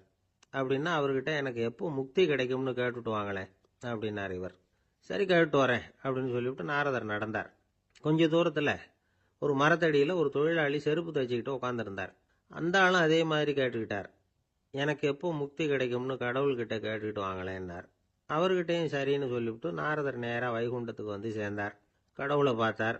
இவங்க ரெண்டு பேரும் சொல்லி அனுப்பின விஷயத்தை பற்றி கேட்டார். அதுக்கு கடவுள் சொன்னார், அந்த செருப்பு தைக்கிற தொழிலாளி உடல் நீத்ததும் உடனே என்னை வந்து அடைவான். ஆனால் அந்த சாஸ்திரம் படித்த ஆள் இப்போதைக்கு என்கிட்ட வந்து சேரமாட்டான். அவன் இன்னமும் பல பிறவிகள் எடுத்து அங்கேயே இருக்க வேண்டியிருக்குது. எப்போ இங்கே வந்து சேருவான்னு எனக்கே தெரியாது அப்படின்னார். நாரதருக்கு இதோட ரகசியம் என்னங்கிறது புரியல. எனக்கு ஒன்றும் புரியலையேன்னாரான் கடவுள்கிட்ட. சீக்கிரம் புரிஞ்சுக்குவேன், நீ திரும்பி போகிறப்போ நான் இங்கே வைகுண்டத்தில் என்ன செஞ்சுக்கிட்டு இருக்கேன்னு கேட்டா, ஒரு ஊசியின் துவாரத்தில் ஒரு யானையை கோத்துக்கிட்டு இருக்கிறேன்னு அவங்கக்கிட்ட சொல்லு அப்படின்னார் கடவுள் சிரிச்சுக்கிட்டே. நாரதர் பூமிக்கு திரும்பினார். கடவுளை பார்த்தீங்களா, எப்படி இருக்கார் அப்படின்னு விசாரித்தார் வேத சாஸ்திரம் படித்தவர். ஓ பகவானா, அவர் வந்து யானையை வந்து ஊசியின் காதில் நுழைச்சிக்கிட்டு இருக்கிறார் பார்த்தேன்னார் நாரதர். ஊசி காதில் யானையா? அது எப்படி முடியும்? நீங்கள் சொல்கிறத நான் நம்ப மாட்டேன்னு விட்டார் அவர். சரி, இந்த ஆளுக்கு இறைவன் பேரில் நம்பிக்கை இல்லை அப்படிங்கிறத நாரதர் புரிஞ்சுக்கிட்டார். அடுத்தபடியாக அந்த தொழிலாளி இருந்த இடத்துக்கு போனார். இறைவனை பார்த்தீங்களான்னு கேட்டார் அவர். பார்த்தேன், ஒரு ஊசி துவாரத்தில் யானையை கோத்துக்கிட்டு இருந்தார் அப்படின்னு சொல்லிவிட்டு நாரதர் அந்த ஆள் முகத்தை கவனித்தார். அந்த தொழிலாளி இதை கேட்டுட்டு கொஞ்சம் கூட ஆச்சரியப்படலை. அவரால் முடியாத காரியம் கூட உண்டானார். என்ன இப்படி சொல்கிற, ஊசியின் துவாரத்தில் யானையை கோக்க முடியும்னு நீ நம்புறியா அப்படின்னு கேட்டார் நாரதர். நிச்சயமாக நம்புறேன்னார் அவர். அது எப்படி அப்படின்னு கேட்டார் இவர். இதை பாருங்க, நான் இந்த ஆலமரத்தடியில் தான் தினமும் உட்காந்துருக்கிறேன். தினமும் இந்த மரத்திலிருந்து எவ்வளவோ பழம் கீழே விழுது. இந்த பழத்தில் இருக்கிற ஒவ்வொரு விதையிலேயும் உள்ள ஒரு ஆலமரம் இருக்குது. ஒரு சின்ன விதைக்குள்ள ஒரு பெரிய ஆலமரம் இருக்க முடியுங்கிறப்ப ஊசி துவாரத்தில் கடவுள் வந்து யானையை நுழைய வச்சாருங்கிறத ஒத்துக்கிறதுல என்ன கஷ்டம் இருக்கு அப்படின்னு ரொம்ப சர்வசாதாரணமாக பதில் சொன்னாராம் அந்த தொழிலாளி. நாரதர் யோசனை பண்ணார். இந்த தொழிலாளி வேத சாஸ்திரங்களையெல்லாம் படிக்கலைன்னா கூட அறிவுபூர்வமாக சிந்திச்சு இறைவனை நம்புகிறான். அதனால தான் கடவுள் இந்த ஆளுக்கு சீக்கிரம் முக்தி கிடைக்கும்னு சொன்னார் அப்படிங்கிறத புரிஞ்சுக்கிட்டாராம். இந்த கதையில் வர்ற கடவுள், நாரதர், வைகுண்டம் இதெல்லாம் ஒரு பக்கம் இருக்கட்டும், ஒரு சின்ன விதைக்குள்ள ஒரு பெரிய ஆலமரம் தூங்கிக்கிட்டு இருக்கு அப்படிங்கிற உண்மை, அந்தரத்தில் 1000 கிரகங்கள் சுற்றிக்கிட்டு இருக்குங்கிற உண்மை, இதெல்லாம் வந்து நாம் பார்த்துக்கிட்டு தானே இருக்கிறோம். இந்த உண்மைகள் வந்து அதிசயமாக நமக்கு தெரியறதுனால அதை வந்து நம்பாமல் இருந்துட முடியாது. இயற்கையை பரிபூர்ணமாக நம்புங்கள், அந்த நம்பிக்கையே நம்ம வாழ்க்கைக்கு ஆதாரம் அப்படிங்கிறத விளக்கறதுக்காக தான் இந்த கதை. இந்த காலத்தில் நம்ம பிள்ளைங்களுக்கெல்லாம் இது மாதிரி நம்பிக்கை அதிகமாகவே இருக்குது. ஒரு நாள் ஒரு சின்ன பையன்கிட்ட கேட்டேன், ஏன்பா கடவுள் ஒரு பானைக்குள்ள ஒரு யானையை நுழைய வச்சுட்டாருன்னு சொன்னா அதை நீ நம்புவியா அப்படின்னு கேட்டோம். நம்புவேன் சார், அது ஒன்றும் பெரிய அதிசயம் இல்லைன்னா. எப்படிறான்னு கேட்டோம். எப்படின்னா அந்த பானை அந்த யானையை விட பெருசா இருந்திருக்கும், அவ்வளவுதான் அப்படின்னு சொல்றான். லோகமானிய பாலகங்காதர திலகர் இருந்தார்ல, அவருக்கு 15 வயசுலயே கல்யாணம் நடந்துதான். மனைவி பேரு தபிபாய். ரொம்ப பெரிய குடும்பத்து பொண்ணு, நல்ல குணம். அவங்க குடும்பம் நடத்திக்கிட்டு இருக்கிறாங்க. அந்த காலத்துல திருடர்கள் பயம் அதிகம். இந்த காலத்துல மட்டும் என்னன்னு கேக்குறீங்களா? நீங்க கேக்குறது நியாயம்தான். இருந்தாலும் இந்த காலத்து திருடனுக்கும் அந்த காலத்து திருடனுக்கும் ஒரு முக்கியமான வித்தியாசம் உண்டு. அதாவது அந்த காலத்து திருடன்லாம் நியாயம் அநியாயம் பாக்குறது உண்டு, இந்த காலத்துல அப்படி பாக்குறது இல்லை. அந்த காலத்துல திருட வர்றவங்கள்ட்ட கூட ஒரு தார்மீக உணர்வு உண்டாம். அதாவது அப்போ உள்ள கொள்ளைக்காரங்க எதை களவாடினாலும் சரி, அரிசியை மட்டும் களவாடுறது இல்லையா, அப்படி ஒரு கொள்கை. அதனால பாருங்க, அந்த காலத்து பெண்கள் நகை நட்டுகளை பத்திரமா வைக்கணும்னா பெட்டியில வைக்கிறது இல்ல, அரிசி பானையில போட்டு வச்சு விடுறது. இப்பெல்லாம் பேங்க்ல சேஃப்டி லாக்கர்னு இருக்குல்ல, அது மாதிரி அந்த காலத்துல சேஃப்டி லாக்கருங்கிறது அரிசி பானை. வளையல், மூக்குத்தி, தோடு இப்படி எதுவா இருந்தாலும் அதுல போட்டு பத்திரமா வச்சிருவாங்க. திருடன் அரிசி பானை பக்கம் போறதில்லை. ஏன்னா சாப்பிடுற விஷயத்துல கை வைக்கக்கூடாது, அது பாவம் அப்படின்னு அவன் நினைக்கிறான். திலகரோட மனைவி தபீபாயும் அதே மாதிரி தன்னுடைய ஆபரணங்களை ஒரு அரிசி பானைக்குள்ள போட்டு மூடி வச்சிருந்தாங்களாம். இப்படி இருந்தப்போ ஒரு நாள் ஒரு பிச்சைக்கார பொண்ணு வீடு வீடா பிச்சை கேட்டுக்கிட்டே வந்திருக்குது. திலகர் வீட்டுக்கும் தர்மம் போடுங்க தாயே அப்படின்னு தான் அந்த பொண்ணு. அந்த அம்மா தபீபாய் காதுல இது விழுந்திருக்கு. உடனே கை நிறைய அரிசி அள்ளிக்கிட்டு போட்டிருக்கு. பாத்திரத்துல அரிசியை போட்டதுக்கு அப்புறம் தான் தெரியுது, பளிச்சுன்னு கண்ணுல படுது. அதாவது அந்த அம்மாவோட வைர மூக்குத்தி ஒண்ணு அரிசியோட சேர்ந்து அந்த பிச்சைக்கார பொண்ணு பாத்திரத்துல போய் விழுந்துட்டுது. இந்த அம்மாவுக்கு மனசுக்குள்ள குழப்பம், என்ன இப்படி ஆயிட்டுதே, மூக்குத்தி போயிட்டுதே, பிச்சை பாத்திரத்துல இருந்து அதை எப்படி எடுக்கிறது அப்படின்னு தயக்கம். வாயை திறந்து அதை கேட்கறதுக்கும் கூச்சம். திண்ணையில உட்கார்ந்து இருந்த திலகர் இவ்வளவையும் பார்த்துக்கிட்டு இருக்கிறார். மனைவியின் மனசுக்குள்ள நடக்கிற மௌன போராட்டத்தை அவர் நல்லா புரிஞ்சுக்கிட்டாராம். மனைவியை பார்த்து சொன்னாராம், தபீபாய், இது தெய்வ சம்மதம். அவளுக்கு சேர வேண்டிய மூக்குத்தி அவகிட்ட போயிட்டுது. பிச்சை பாத்திரத்துல விழுந்த மூக்குத்தியை எடுக்க வேணாம் அப்படின்னாராம். சரின்னு சொல்லிவிட்டு மேற்கொண்டு எதுவும் சொல்லாம அந்த அம்மா வீட்டுக்குள்ள போயிட்டாங்களாம். இந்த காலத்துல எல்லாம் அது மாதிரி நடக்குமா? வெறும் அரிசியை போட்டுட்டு விவகாரம் பண்ணிட்டு இருக்க மாட்டோமா? ஒரு பெரிய மனுஷன் வீட்டுக்கு ஒரு பிச்சைக்காரன் வந்தான். ஐயா, நாங்க பிச்சைக்காரங்கள்லாம் சேர்ந்து ஒரு சங்கம் வச்சிருக்கிறோம், அதுக்கு நிதி சேர்க்கிறோம், அதுக்கு ஒரு 100 ரூபா கொடுத்தீங்கன்னா எங்களுக்கு பெரிய உதவியா இருக்கும் அப்படின்னானா. அதெல்லாம் ஒன்றும் கொடுக்க முடியாது போ அப்படின்னாராம் அவரு. அப்படின்னா ஒரு 50 ரூபாயாவது கொடுங்களேன் அப்படின்னு இருக்கான். அதுவும் முடியாதுன்னு சொல்லிவிட்டார். 25 ரூபா அப்படின்னு இருக்கான். எதுவும் முடியாது அப்படின்னாராம். சரிங்க, இவ்வளவு பெரிய வீட்டுக்கு வெறுங்கையோட திரும்புறது நல்லா இருக்காது, அதனால சும்மா ஒரு 1 ரூபா மட்டுமாவது கொடுங்க அப்படின்னு இருக்கான் அவன். ஒரு பைசா கூட என்கிட்ட கிடையாது அப்படின்னு விட்டாரான் இவர். அப்படின்னா நீங்க ஒரு காரியம் பண்ணுங்களேன் அப்படின்னானா அவன். என்ன செய்யணும் அப்படின்னு இருக்கார். எங்க சங்கத்துல நீங்களும் ஒரு மெம்பரா சேர்ந்துருங்க அப்படின்னா. ஒரு ஊர்ல ஒரு இளைஞன் இருந்தான். ஒரு நாள் அவன் ஒரு குருவை தேடிக்கிட்டு புறப்பட்டான். ஊரை விட்டு வெளியில போனான். போகிற வழியில ஒரு காடு. அந்த காட்டுல ஒரு மரத்தடியில ஒரு பெரியவர் உட்கார்ந்துருக்கிறார். அமைதியா மௌனமா அவர் அமர்ந்திருக்கிறார். இந்த பெரியவரை விசாரிக்கலாம், குருவை தேடி கண்டுபிடிக்கிறதுக்கு இவர் ஏதாவது ஒரு வழி சொல்லி கொடுப்பார் அப்படின்னு நினைச்சுக்கிட்டு அவர் நெருங்கினான். ஐயா, எனக்கு ஒரு குரு தேவை, எங்க கிடைப்பார், அவரை எப்படி அடையாளம் கண்டுபிடிக்கிறது, அதை பத்தி ஏதாவது விவரம் சொன்னீங்கன்னா நான் கண்டுபிடிச்சுக்குவேன் அப்படின்றான். பெரியவர் நிமிர்ந்து பார்த்தார். தம்பி, அது ரொம்ப சுலபம். அவர் வயசானவரா இருப்பார், என்னை விட சுமார் 30 வயசு அதிகமா இருக்கும். அவர் ஒரு மரத்தடியில் தான் உட்காந்துருப்பார் அப்படின்னு இருக்கான். சரிங்க பெரியவரே, அது என்ன மாதிரியான மரம், எப்படி இருக்கும் அப்படின்னு கேட்டிருக்கான். பெரியவர் அந்த விவரங்களையும் சொல்லியிருக்கிறாரு. அது மட்டும் இல்லை, சந்திக்கிற நாள், நேரம், வினாடி முதற்கொண்டு எல்லா விவரங்களையும் துல்லியமாக சொன்னாராம். இவ்வளவு விவரங்களை இவரால் எப்படி சொல்ல முடியுது அப்படின்னு இவனுக்கு ஆச்சரியம். இருந்தாலும் அந்த பெரியவர் கடைசியாக ஒரு விவரம் சொன்னார். அது என்ன தெரியுமா, எப்படியும் நீ அவரை சந்திக்கிறதுக்கு ஒரு 30 வருஷம் ஆகும் அப்படின்னு சொல்லிவிட்டாராம். ரொம்ப நன்றிங்க பெரியவரே அப்படின்னு சொல்லிவிட்டு அந்த இளைஞன் புறப்பட்டுருக்கான். இப்போ அவனுக்கு குரு பத்தின விவரம் எல்லாம் கிடைச்சிட்டுது, சந்திக்கிற நேரமும் தெரிஞ்சுட்டுது. ஆனா 30 வருஷம் அவரை தேடி அலைய வேண்டியிருக்குமே. அவன் தேட ஆரம்பிச்சான். காடு மலை எல்லாம் சுத்தி அலைஞ்சான். பல வருஷங்கள் தேடினான், அழுத்து போயிட்டான் கடைசியில. அவனுக்கும் வயசாயிட்டுது. கடைசியில் தன்னுடைய சொந்த ஊருக்கே திரும்பி போய்கிட்டு இருந்தான். அங்கே ஒரு மரத்தடியில் அவன் தேடிக்கிட்டு இருந்த குருநாதர் கிடைச்சார். யார் அவருன்னா, 30 வருஷத்துக்கு முன்னாடி வழி சொல்லி கொடுத்தாருல அதே பெரியவர்.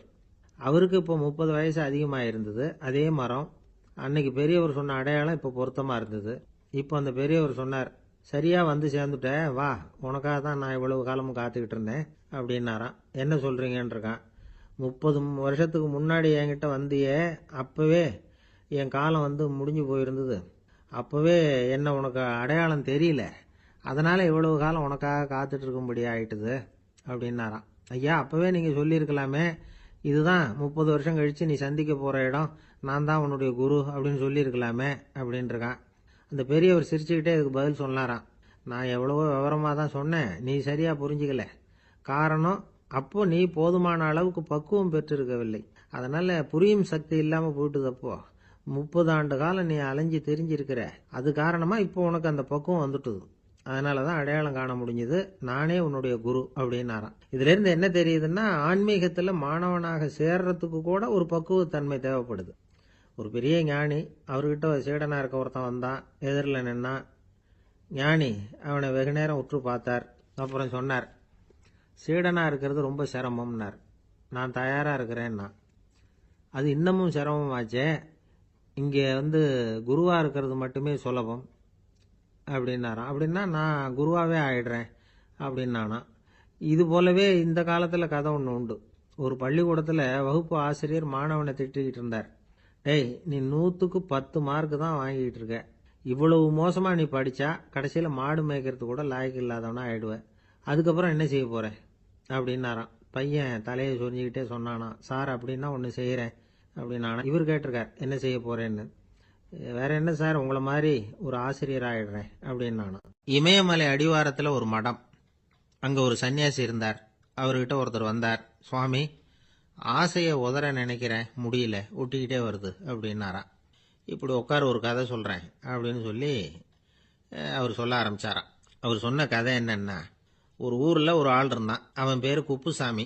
அவன்கிட்ட எப்பவும் ஒரு பழைய தொப்பி இருக்கும், விடவே மாட்டான். அதனால் அவனை எல்லாரும் தொப்பி சாமி அப்படின்னு தான் கூப்பிடுறது வழக்கம். ஒரு புது தொப்பி வாங்கிக்கப்படாதாப்பா அப்படின்னு நண்பர்கள்லாம் சொல்லி பார்த்தாங்க. பணத்துக்கு எங்கே போவேன் அப்படின்னு விட்டானான். பணம் வச்சிருக்கான், செலவு பண்ண மனசு வரல, மகா கஞ்சன். பழைய பாட்டில்கள்லாம் வாங்கி விற்றுக்கிட்டு இருந்தான். அப்படி ஒரு தடவை பழைய கண்ணாடி சாமான்களை ஏலத்தில் எடுத்தப்போ அதில் ஒரு அருமையான சென்ட்டு பாட்டில் கிடச்சிது. உடனே ஒரு ஐடியா பண்ணான். அந்த சென்ட்டை வந்து சின்ன சின்ன பாட்டில்களில் அடைச்சி ஜன்னல் ஓரமாக அடுக்கி வச்சுட்டான்.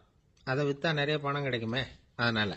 இதுக்கு இடையில் ஒரு நாள் அவன் வந்து அப்படியே உட்காந்துருந்தான். அந்த நேரம் நண்பன் வந்தான். ஏண்டா, உன் பழைய தொப்பியை மாற்றப்படாதா, ஊரில் எல்லாரும் கேலி பேசுகிறாங்களே உன்னை தொப்பி சாமின்னு அப்படின்னு சொல்லி கேட்டிருக்கான். இந்த சென்ட்டு பாட்டில் விற்றதும் பணம் வரும், அதுக்கப்புறம் பார்க்கலாம் அப்படின்னு நானா இவன். சரி வா, நீச்சல் குளத்துக்கு போயிட்டு வருவோம் அப்படின்னு கூப்பிட்ருக்கான் நண்பன். 2 பேரும் போனாங்க. அதே நேரம் அந்த ஊர் நீதிபதியும் அங்கே குளிக்க வந்தாராம். அவர்கிட்ட இருந்தது விலை வசந்த ஒரு புது தொப்பி. அதை அங்கே இருந்த ஸ்டாண்டில் மாட்டிவிட்டு குளிக்க போனார். இதுக்கிடையில் குப்புசாமி குளிச்சுட்டு வந்தான். அவனுடைய பழைய தொப்பியை காணலை. அந்த புது தொப்பியை பார்த்தா இது நண்பனுடைய வேலை தான் அப்படிங்கிறதாக புரிஞ்சுக்கிட்டு அதை எடுத்து மாட்டிட்டு வந்துட்டான். நீதிபதி குளிச்சுட்டு வந்து பார்க்குறாரு, தொப்பியை காணும். போலீஸில் புகார் கொடுத்தார். அவங்க வந்து தேடினாங்க. ஒரு மூலையில் பழைய தொப்பி கிடச்சிது. அடடா, இது நம்ம குப்புசாமியோட தொப்பி இல்லையா அப்படின்னு நானா ஒருத்தன். உடனே அவன் வீட்டுக்கு தேடிட்டு போயிருக்காங்க. அங்கே போய் பார்த்தா புது தொப்பி அங்கே இருக்குது. உடனே அவனுக்கு 1000 ரூபாய் அபராதம் போட்டாங்களாம். அவன் பணத்தை கட்டிவிட்டு ரொம்ப எரிச்சலோடு வீட்டுக்கு வந்தான். பழைய தொப்பி கண்ணில் பட்டது. மறுபடியும், உன்னால தானே எனக்கு 1000 ரூபா நஷ்டம் அப்படின்னு சொல்லி அதை எடுத்துக்கிட்டு அப்படி போயிருக்கான். அந்த ஊர் குளத்தில் வீசி எரிஞ்சிட்டு வந்துட்டான். அது மீன் பிடிக்கிற ஒருத்தன் கையில் சிக்கிச்சு. அவன் வர்ற வழியில் அதை எடுத்து வேகமாக வீசி எறிஞ்சான். அது நேராக குப்புசாமி வீட்டு ஜன்னல் வழியாக உள்ளே வந்து இந்த சென்ட்டு பாட்டில்கள் மேலே விழுந்து எல்லாம் உடஞ்சி நொறுங்கி போச்சு. குப்புசாமி பார்த்தான். தோட்டத்தில் ஆழமாக ஒரு குழியை வெட்டினான். அந்த தொப்பியை போட்டான், மூடிவிட்டான். இதை அடுத்த வீட்டுக்காரன் பார்த்தான். ஏதோ புதையல் தான் வச்சிருக்கான் போல இருக்குன்னு நினச்சான். போலீஸில் போய் புகார் கொடுத்துட்டான். மறுபடியும் போலீஸ் குழியை தோண்டினாங்க. பழைய தொப்பி மறுபடியும் வெளியில் வந்தது. எல்லாரும் சிரிக்கிறாங்க. அன்னைக்கு ராத்திரியே அந்த தொப்பியை எடுத்துக்கிட்டு நேராக புறப்பட்டான். ஒரு கல்லில் அதை சேர்த்து கட்டி குடிநீர் தொட்டி இருக்கும்ல, அதில் போட்டுட்டு வந்துட்டான். இனிமேல் என்ன பண்ணும் பார்ப்போன்னு. ஒரு நாள் திடீர்னு குழாயெல்லாம் அடைப்பட்டு போச்சு. மாநகராட்சி அலுவலர்கள் என்னன்னு பார்த்தா அந்த பழைய தொப்பி குழாயை அடைச்சிக்கிட்டு இருக்குது. இது குப்புசாமியோட தொப்பிங்கிறது தான் எல்லாருக்கும் தெரியுமே. உடனே குடிநீரை பாழாக்கணத்துக்காக குப்புசாமிக்கு கோர்ட்டு 2500 ரூபாய் அபராதம் போட்டுவிட்டுது. அதையும் கட்டிவிட்டு வெளில வந்தான். கடைசியா முடிவு பண்ணான். ஒரு நெருப்பு குச்சியை கிழிச்சான். தொப்பியை கொளுத்தினான். எரிஞ்சது. எடுத்து வெளில எரிஞ்சான். கொஞ்ச நேரத்துல தீ அணைப்பு படம் வந்துட்டுது. ஆமா, இவன் எடுத்து எரிஞ்சது வெளியில விழுந்து வீட்டு கூரையே பத்திக்கிட்டு எரிய ஆரம்பிச்சுட்டுது. அவனோட பணத்தாசையும் அதோட சேர்ந்து எரிஞ்சு போச்சான். இப்படி ஒரு கதை. இந்த கதையை சொல்லி முடிச்சார் அந்த இமயமலை அடிவாரத்தில் இருந்த சன்னியாசி. இப்ப அந்த குப்புசாமி எங்க இருக்கிறான்னு கேட்டார் எதிரில் இருந்தவர். இதோ உன் எதிரிலே இருக்கிறான், நான் தான் அந்த குப்புசாமி அப்படின்னாராம் அந்த சன்னியாசி. அந்த குப்புசாமி கிட்ட இருந்தது மாதிரி ஒரு பழைய தொப்பி நம்ம ஒவ்வொருத்தர்கிட்டையும் உண்டு. அதை எப்படி தொலைக்கிறதுன்னு தெரியாம தடுமாறிக்கிட்டு இருக்கிறோம். அது என்ன தொப்பிங்கிறீங்களா? அதுதான் நம்மை சூழ்ந்து இருக்கிற மாயை அப்படிங்கிறார் சுவாமி சின்மயானந்தர். மெய்ஞானம் கிடைக்கிறப்போ மாயை எரிஞ்சு போகும் அப்படிங்கிறது அவருடைய கருத்து. நம்மால் ஒருத்தர் வேகமா ஓடி வந்தார். காலில் மாட்டியிருந்த பழைய செருப்பு ரெண்டையும் ஆவேசமா தூக்கி ஒரு கிணத்துல போட்டுட்டு வெறுங்காலோட நடந்து வந்துகிட்டு இருக்கிறார். ஏன் அப்படி பண்ணீங்க அப்படின்னு கேட்டோம். அந்த செருப்புக்கு சொந்தக்காரன் பின்னாடி வந்துகிட்டு இருக்கிறான், அதனால அப்படி பண்ணேன் அப்படிங்கிறார் இவர். காசியில் இருக்கிற கடவுள் காசி விஸ்வநாதர், அங்க இருக்கிற தேவி காசி விசாலாட்சி. இவங்க 2 பேரும் ஒரு நாள் பேசிக்கிட்டு இருந்தப்போ கடவுள் சொன்னார், இந்த மனிதர்களை நாம ரொம்பவும் நம்பிக்கையோட தான் படைச்சிருக்கிறோம். இருந்தாலும் அவங்களுக்கு தான் நம்பிக்கை இல்லை, எதுலேயும் ஒரு உண்மையான நம்பிக்கை இல்லாம வாழ்ந்துகிட்டு இருக்கிறாங்க அப்படின்னார். என்ன அப்படி சொல்றீங்க? அதோ பாருங்க, எவ்வளவு பேர் காசியை தேடிட்டு கங்கையில் குளிச்சுக்கிட்டு இருக்கிறாங்க.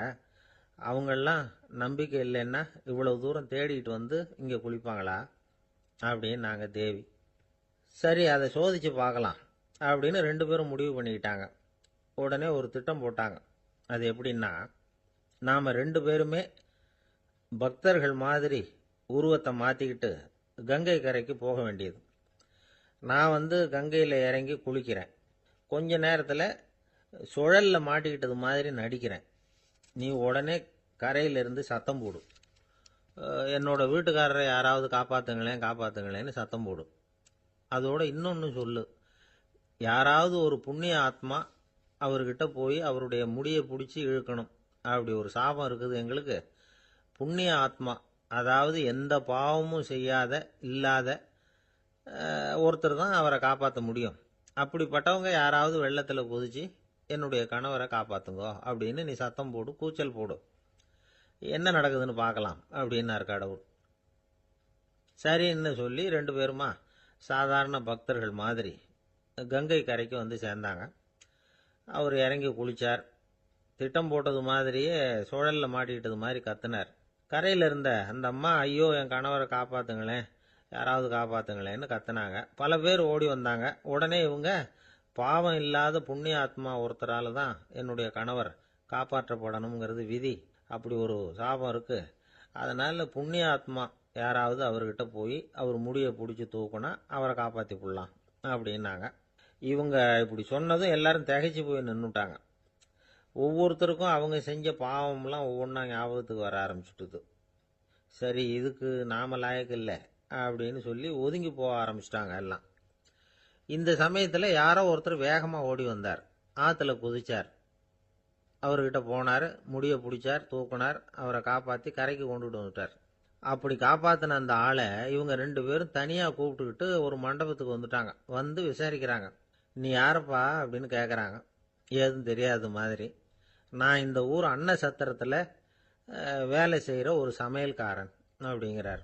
நீ கங்கையில் குளிக்கிறது உண்டான்னு கேட்டிருக்காங்க.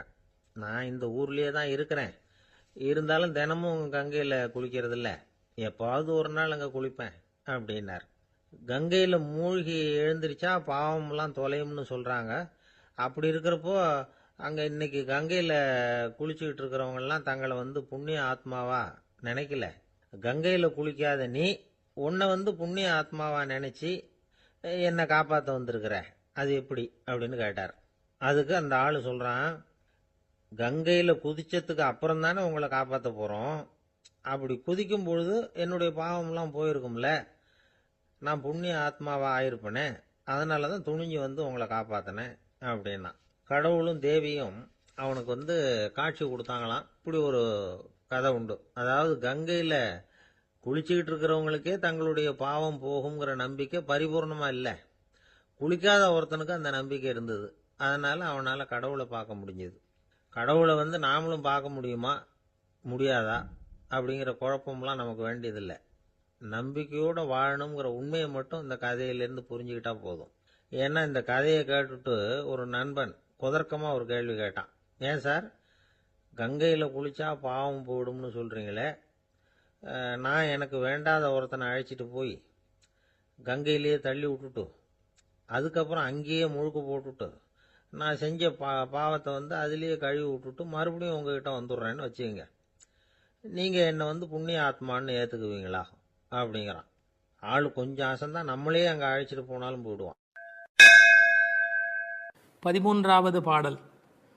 புள்ளின்வாய் கீண்டானே பொல்லா அரக்கனை கிள்ளிக் களைந்தானே, கீர்த்திமை பாடிப்போய் பிள்ளைகள் எல்லோரும் பாவை களம் புக்கார், வெள்ளி எழுந்து வியாழம் உறங்கிற்று புள்ளும் சிலம்பினகான், போதறிக் கண்ணினாய் குள்ளக் குளிரக் குடைந்து நீராடாதே பள்ளி கிடத்தியோ, பாவாய் நீ நன்னாளால் கள்ளம் தவிர்ந்து கலந்தேலோர் எம்பாவாய்.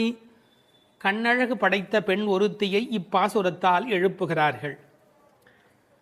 மலரில் உள்ள வண்டுகள் போன்று அழகிய கண்களை உடையவளே, கொக்கு வேடத்தில் வாயை பிளந்து கண்ணனை விழுங்க எண்ணிய பகாசுரனை அவன் வாயை கிழித்து அழித்த கண்ணபெருமான், கொடியவனான ராவணரது தலைகளை அறுத்து அழித்த ராமபிரான், அவர்களது வீர வரலாறுகளை பாடிக்கொண்டு இளம்பெண்கள் எல்லோரும் பாவை நோன்புக்குரிய இடத்திற்கு எப்போதோ சென்று விட்டனர். வானத்திலேயோ குரு என்கிற கோள் மறைந்து சுக்கிரன் உதயமாகிவிட்டான். பட்சிகள் வீதியெல்லாம் பறந்து சப்திக்கின்றன. இந்த மார்கழி விடியல் விடியும் முன்பே உடல் நன்கு குளிரும்படி மடுவில் குடைந்து குடைந்து நீராட வேண்டாமா? இன்னும் படுக்கையில் சுருண்டு கிடக்கலாமா? நல்ல நாளும் அதுவுமாக இப்படி இருக்கிறாயே, அப்படி உனக்கு என்ன தனிய அனுபவம்? உன் மனதில் உள்ள கள்ளத்தனத்தை விடுத்து எங்களோடு சேர்ந்து வா என்று அழைக்கிறார்கள். இதை ரசமாக அனுபவிக்கிறவர்கள் முதல் பாடலிலே மனத்துக்கினியான் என்று ராமனை பேசிவிட்டதால் இந்த ஆயர்பாடிக்குள்ளே ஒரு பெரிய விவாத கோலாகலம் ஏற்பட்டு விட்டதாம். அதாவது சர்ச்சை. அது யாரடா அது?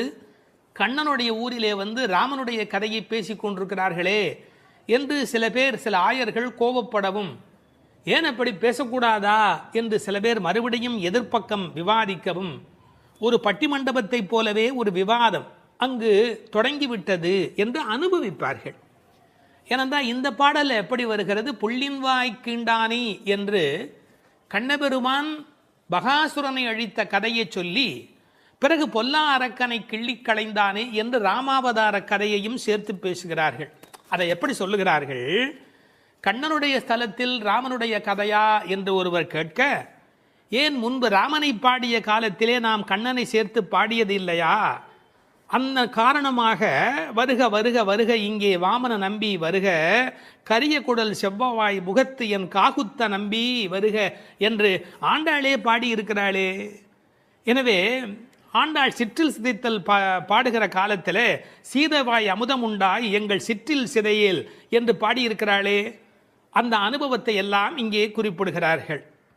வருக வருக என்று ஆழ்வார் அனுபவித்ததையும் சிற்றில் சிதைக்காதே என்று ஆண்டாள் அனுபவித்ததையும் இந்த இடத்தில் மேற்கோளாக காட்டி, இந்த அயோத்தியிலே ராமபெருமானுடைய புகழை பேசுவது போல ஆயர்பாடியில் கண்ணன் புகழ்தான் பேச வேண்டும் என்ற கட்டாயமில்லை, இடம் மாறி பேசினாலும் ஒன்றும் தவறு இல்லை என்று ஒப்பந்தமாயிற்று என்று இதை வேறு ஒரு கோணத்திலே பேசுவார்கள். தீவிர பற்று உடையவர்கள் எப்போதும் இது போன்ற பிரச்சனைகளில் ஈடுபடுவது என்பது தவிர்க்க முடியாதது. புள்ளின்வாய் கீண்டானே பொல்லா அரக்கனை கிள்ளிக் களைந்தானே, பறவை வடிவத்திலே வந்தவனை அவன் அழித்தவன். பள்ளத்தில் மேயும் பறவை உருக்கொண்டு கள்ளாசுரன் வருவானை தான் கண்டு புள்ளிதுவென்று பொதுக்கோ வாய்க்கின்றான், அப்படியே வாய்க்கிண்டிட்டான், அப்படியே கிழித்து எறிந்து விட்டான். அப்படி அழித்த வரலாற்றை சொன்னவர்கள் பொல்லா அரக்கனை கிள்ளிக் களைந்தானே என்று ராவணனை கொன்றதை பேசுகிறார்கள். இந்த எழுப்புகிற பெண்கள் இந்த பாடலை எல்லாம் கருத்தை எல்லாம் சொல்லி எழுப்புகிறார்கள். உரை கண்டவர்கள் கேட்டார்கள், பொல்லா அரக்கன் என்ற ராவணனை குறிப்பிட்டால் நல்ல அரக்கன் உண்டோ? என்ன நயம் பாருங்கள். உண்டு, அரக்கர் குலத்தில் பிறந்தாலும் விபீஷணன் நல்ல அரக்கன், ராவணனோ பொல்லா அரக்கன். அவனோடு பெரிதாக போர் செய்தார் என்று சொல்ல முடியாதான், கிள்ளி களைந்தார். தமிழில் ஒரு பழக்கம் உண்டு, யாராவது ரொம்ப அலட்சியமாக நினைச்சா என்ன கிள்ளுக்கிறேன்னு நினைச்சுக்கிட்டியா என்று கேட்பார். அப்படி ராவனுடைய தலைகளை ராமன் கிள்ளினானான், கிள்ளி களைந்தானே. அதுக்கு வேற ஒரு பொருள் உண்டு.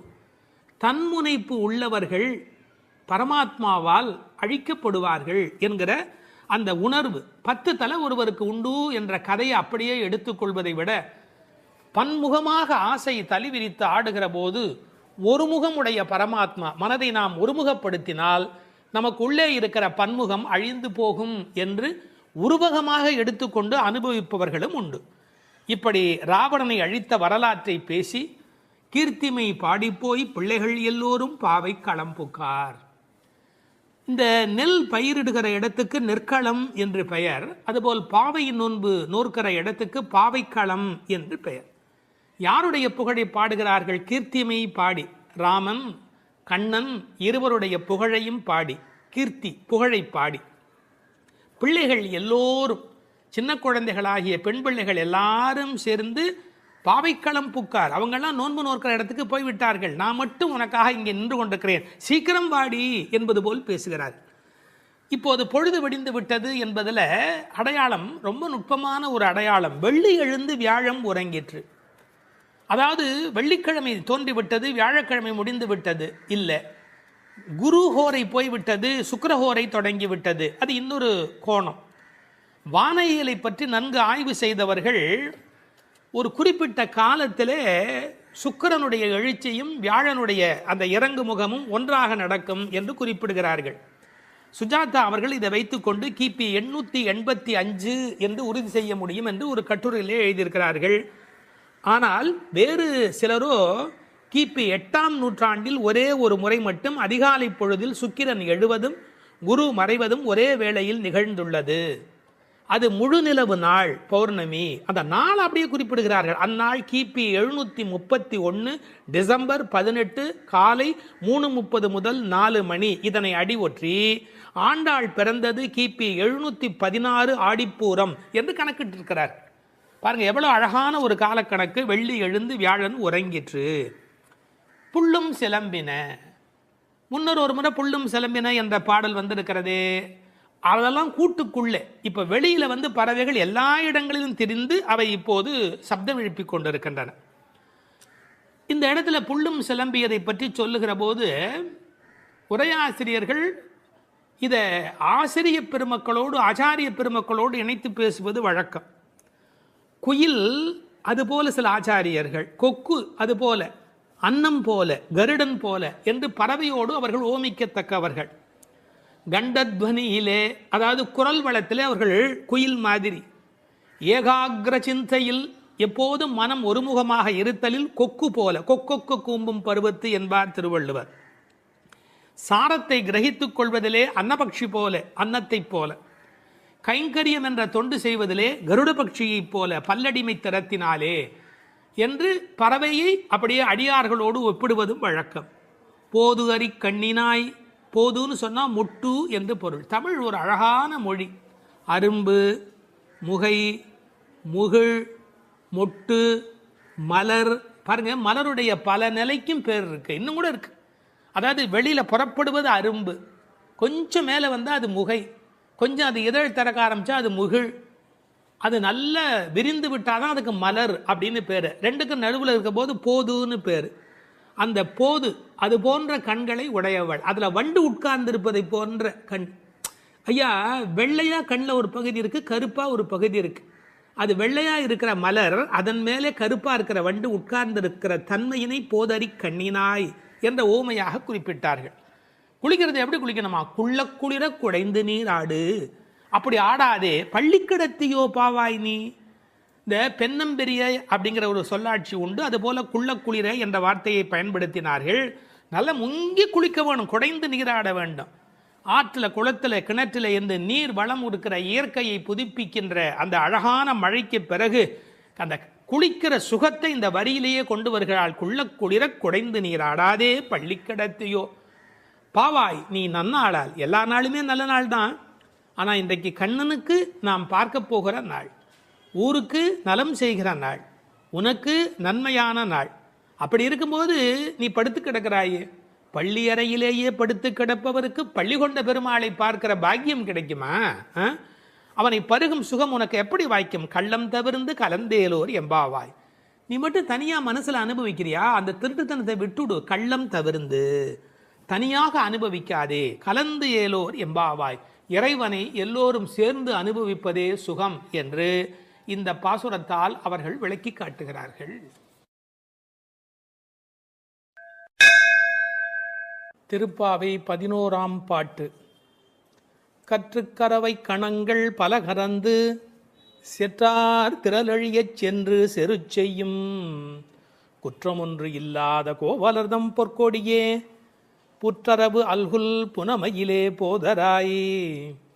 சுற்றத்து தோழிமார் எல்லாரும் வந்து நின் முற்றம் புகுந்து முகில் வண்ணன் பேர் பாட சிற்றாதே பேசாதே செல்வப் பெண்டாட்டினி எற்றுக்கு உறங்கும் பொருளேலோர் எம்பாவாய். கண்ணனை எண்ணி நோற்காமல் அவன்தான் நம்மை எண்ணி நோற்று இங்கு வரட்டுமே என்று எண்ணி எல்லாவற்றிலும் சிறந்தவளான ஒரு பெண், பக்தி பெண் இந்த பாசுரத்தில் எழுப்பப்படுகிறாள். எல்லாமே கன்றுகள் போல இளமையான பசுக்கூட்டங்கள், பலவற்றை கறப்பதில் ஈடுபட்டு உள்ளவர்கள் இந்த கோபாலர்கள். பகைவர்கள் வந்துவிட்டால் அவர்கள் இருக்கும் இடத்திற்கு சென்று அவர்களது திறமை அழியும்படி போர் புரிய வல்ல குற்றமற்ற போர் வீரர்களை பெற்ற ஆயர் குலத்திலிருந்து வந்த பொன்கொடி போன்றவள் இந்த பெண். புற்றிலே உள்ள நாகத்தின் படம் போன்ற மறைவிடத்தையும் காட்டில் உலவும் மயில் போன்ற சாயலையும் உடையவளே, எழுந்து வா. நமது ஆயர்குடி பெண்கள் எல்லோரும் உன் வீட்டு முற்றத்திலே கூடி மேக நிறமுடைய கண்ணனது திருப்பெயர்களை கூறி பாடி மகிழ்கிறோம். நீயோ அசைவதே இல்லை, வாய் திறந்து பேசுவதும் இல்லை. அப்படி என்ன பெரும் செல்வமடி உனக்கு? இந்த உறக்கத்தில் உனக்கு என்ன அவ்வளவு ஈடுபாடு? எழுந்து வா என வெளியில் உள்ள பெண்கள் உள்ளே உறங்கும் பெண்ணை எழுப்புவதாக அமைந்துள்ள பாடல். இவர்கள் யாரை எழுப்புகிறார்கள்? 3 அடையாளங்கள். கோவலர்தம் பொற்கொடியே, புற்றரவு அல்குல் புனமையிலே, செல்வப் பெண்டாட்டி என்று உள்ளே இருக்கிற பெண் சிறப்பிக்கப்படுகிறார். கோபாலர் என்பது தமிழிலே கோவலர் என்று எழுதுவது வழக்கம். அந்த குலத்தின் தங்க கொடி ஸ்வர்ணலதா. ஸ்வர்ணலதா என்ற வடமொழி சொல்லுக்கு பொற்கொடி என்பது தமிழிலே மொழிபெயர்ப்பு. இவள் ரொம்ப செல்வாக்கு மிக்கவள், பேரழகி. இந்த கோவலர் என்பதை அழகான வித்தியாசமான பல பொருள் சொல்வது வழக்கம். கோ பலர், அதாவது வாக்கிலே வல்லவர் என்று கூட ஒரு பொருள் சொல்வார்கள். கோ அலர், தங்களை தலைவனாக நினைத்ததே அல்ல, கண்ணனுக்கு அடிமையாக மட்டுமே தன்னை நினைத்து கொண்டிருக்கிறவர்கள். இவள் அவர்கள் வீட்டு ஒரு கொடி, கொழுங்கொடி, கொழுகொம்பு தேடுகிற ஒரு கொடி. கோல் தேடி ஓடும் கொழுந்ததே போன்று மால் தேடி ஓடும் மனத்தள் ஆவிக்கோர் பற்று கொம்பு. இதெல்லாம் ஆழ்வார் திருவாக்கு. இவள் மனம் எப்போதும் கண்ணபெருமானை நோக்கி போய்கொண்டிருக்கும். ஒரு கொழுகொம்பாகிய இறைவனை தேடி போவதாலே இவள் கொடி, ஆனால் பொற்கொடி. அடுத்த வார்த்தை அவளுடைய மறைவிடத்தை குறித்து பேசுகிறார்கள். புற்றரவு அல்குல் புனமையிலே. இது தமிழிலே ரொம்ப இயற்கை. அதில் என்ன ஒரு குறிப்பு இருக்கிறது என்றால், பாம்பு புற்றிலே ஒடுங்கிவிடும். அதுபோல் இவளுக்கு ஒடுக்கமான இடை என்பதை நாம் இந்த இடத்தில் புரிந்து கொள்ள வேணும். பெண்ணுக்கு இடை எப்படி இருக்க வேணும்? பொய்யோ எனும் இடையாளொடும் இளையானொடும் போனான். கம்பனுடைய வாக்கு. சீத்தையினுடைய இடை உண்டா இல்லையா என்று எல்லோரும் சர்ச்சை செய்கிற இடை என்று எழுதினார். இந்த புற்றரவு அல்குல் என்பதை கொஞ்சம் விளக்கம் சொல்லுகிற ஆச்சாரியர்கள் அது மறைந்திருப்பதையும், குளிர்ச்சி, பாம்பு புற்றுக்குள் மறைந்திருக்கும், புற்றுக்குள்ளே எப்போதும் வெப்பம் குறைவாக இருக்கும். நான் ஒரு குறிப்பு படித்தேன், 23 டிகிரி செல்சியஸ் அந்த சூட்டில் தான் உள்ளே இருக்குமா பாம்பு குடியிருப்பதற்கு விரும்புமா. ஏர் கண்டிஷன் ரூமில் இருக்கிற மாதிரி அந்த குளிர்ச்சி இருந்தால்தான் அது அங்கே இருக்குமா. அதுபோல இந்த பெண்ணின் மறைவிடத்தையும் அவர்கள் குளிர்ச்சி மிக்கது என்று பாடுகிறார்கள். ஆனால் புத்தரவு அல்குல் என்பதை தத்துவார்த்தமாக எடுக்கிற போது ஞானபக்தி மிக்க என்று அதற்கு வேறு இறை பொருள் கொண்டு சொல்லுவது வழக்கம். அடுத்த வார்த்தை புனமயிலே போதராய். மயில் என்று சொன்னால் போராதா, ஏன் புனமயில் என்று சொல்ல வேணும்? நீங்கள் என்னதான் வளர்த்தாலும் ஒரு மிருகக்காட்சி சாலையில் இருக்கிற மயில் அதில் ஒரு வளப்பம் இருக்காது. காட்டிலே இயற்கையோடு இயற்கையாக ஆடிக்கொண்டு இருக்கிற மயில் இருக்கு, செழிப்பாக இருக்கும். காட்டு மயில், புனம்னா காடு, காட்டிலே இருக்கிற மயில். வளர்ப்பு மயிலுக்கு இல்லாத அழகு காட்டில் இருக்கிற மயிலுக்கு வனப்பு மயில். அது கண்ணுக்கு மிகவும் இனிமை தருவது மயில். கருங்கண் தோகை மயில் பீலி அணிந்து, கண்ணபெருமான் மயிலை விரும்புகிறவன், அதான் தலைமையிலேயே சூடிக்கொண்டிருக்கிறான். எனவே இவளை விரும்புவதற்கான வாய்ப்பு அதிகம். இன்னொரு கோணத்தில் பிரதிவாதி பயங்கரம் சுவாமிகள் ஒரு அருமையான கருத்து சொல்வார்கள். ஆச்சாரியனை குறித்து அவர்கள் எல்லா பாடலுமே ஆச்சாரியனோடு தொடர்பு படுத்தி பேசியிருக்கிற ஒரு பேச்சு, அற்புதமான பேச்சு அது. அந்த மயிலுக்கும் ஆச்சாரியனுக்கும் என்ன தொடர்பு என்று அனுபவிக்கிறார்கள். ஆனந்தம் வந்து விட்டால் மயில் தோகை விரிக்கும். ஆச்சாரியனும் அப்படித்தான், ஆனந்தம் வந்து விட்டால் தன்னுடைய வாக்கில் விஸ்தாரமாக பல பொருள்கள் சொல்ல தொடங்கி விடுவார். மயிலுக்கு விஷப்பூச்சிகள் அண்டாது, அதுபோல் ஆச்சாரியனிடத்திலே தீய சக்திகள் சேராது. மயில் பீலி கண்ணன் தலைமையிலே இருக்கும். ஆச்சாரியன் ஏதேனும் ஒன்று சொன்னால் கண்ணன் தலைதுலுக்கி அதை அனுபவிப்பானா, அப்படி என்று அனுபவிப்பானா. எனவே தலைமேல் வைத்து கண்ணனே கொண்டாடுகிறான் ஆச்சாரியனுடைய வாக்கு. பாம்பு பயந்து ஓடும், விஷத்தன்மை உடையவர்கள் ஆச்சாரியனை பார்த்தால் விலகி ஓடி விடுவார்கள் என்று என்ன அழகு பாருங்கள். முழுக்க இந்த புனமையிலே என்பதை ஆச்சாரியனோடு சம்பந்தப்படுத்தி பேசுவார்கள் ஸ்ரீ பிரதிவாதி பயங்கரம் அண்ணங்கராச்சாரிய சுவாமிகள். இந்த புனமையில் என்பதில் இன்னும் ஒரு அழகு, மயில் புனத்தை சிறப்பிக்கிறது. காட்டுக்கு அழகு அப்படின்னா மயில் தான் காட்டுக்கு அழகாக இருக்கிறது. அது மாதிரி எங்கள் கூட்டத்துக்கு நீ புனமயில், எங்கள் கூட்டம் காடு போல நீ வந்தால்தான் எங்களுக்கு அழகு என்பதை புனமயில் என்பது குறிப்பிட்டது. நீ வந்து கதவை தர, ஏன் மயில் நடப்பதை பார்க்க வேண்டும் அல்லவா, மயில் நடந்து வருகிற அழகை நாங்கள் அனுபவிக்க வேண்டும் அல்லவா. எனவே உன் மயில் நடை காண வேண்டும், வாராய். செல்வப் பெண்டாட்டி என்று விളിக்கிறார்கள். அடுத்தது, இவள் தலைமகள், குலம் தரும் செல்வம் தந்திடும் என்கிற அத்தனை செல்வமும் உடையவள், கண்ணனுக்கு மிக மிக வேண்டியவள். கண்ணனுடைய அழகை பற்றி சொல்லுகிற போது உரையாசிரியர் எழுதுவார், அது ஆண்களை பெண்களாக்கும், பெண்மையுறச் செய்யும். அது மாதிரி இவள் அழகு எப்படி என்றால் பெண்களை ஆண்மையுறச் செய்யும் பேரழகு, செல்வப் பெண்டாட்டி என்று சிறப்பித்தார்கள். இப்போ அந்த ஆயர்பாடியிலே அவர்கள் கறந்து பால் கறந்து அவர்கள் எப்படி வாழ்கிறார்கள் என்ற தன்மை பேசப்படுகிறது. கற்று கறவை கணங்கள் பல கறந்து, கன்று உடைய கறவை, ஏன்னா கன்றுக்குட்டி இருந்தால் தான் அது பால் ஈனும். சார், அந்த ஆச்சரியம் என்ன என்று கேட்டால் அங்கே கிழட்டு மாடே கிடையாது, எப்போதும் இளமையுடைய மாடு தான் அங்கே இருக்கும். எனவே அது கற்று கறவை கணங்கள் பல கறந்து, எக்கச்சக்கமான மாடுகள். இந்த ஆயர் சலிப்பதே இல்லை. பரதநாட்டியம் கற்றுக்கொள்கிற பெண்களை சொல்வார்கள், மண்டி போட்டு பாரு அப்படிம்பாங்க. அது மாதிரி பால் கறக்கிறவர்கள் குத்த வச்சு உட்காந்து பால் கறப்பார்கள். எக்கச்சக்கமான ஸ்டாமினா, உடல் பலம் இருந்தால் தான் தொடர்ந்து உட்காரவே முடியும். நீங்கள் சாதாரணமாக உட்காந்துடலாம், ஆனால் குத்த வச்சு உட்காரது இருக்கும் பாருங்க. பரதநாட்டியம் ஆடுகிறவர்களுக்கு முதல் பயிற்சி அதுதான்.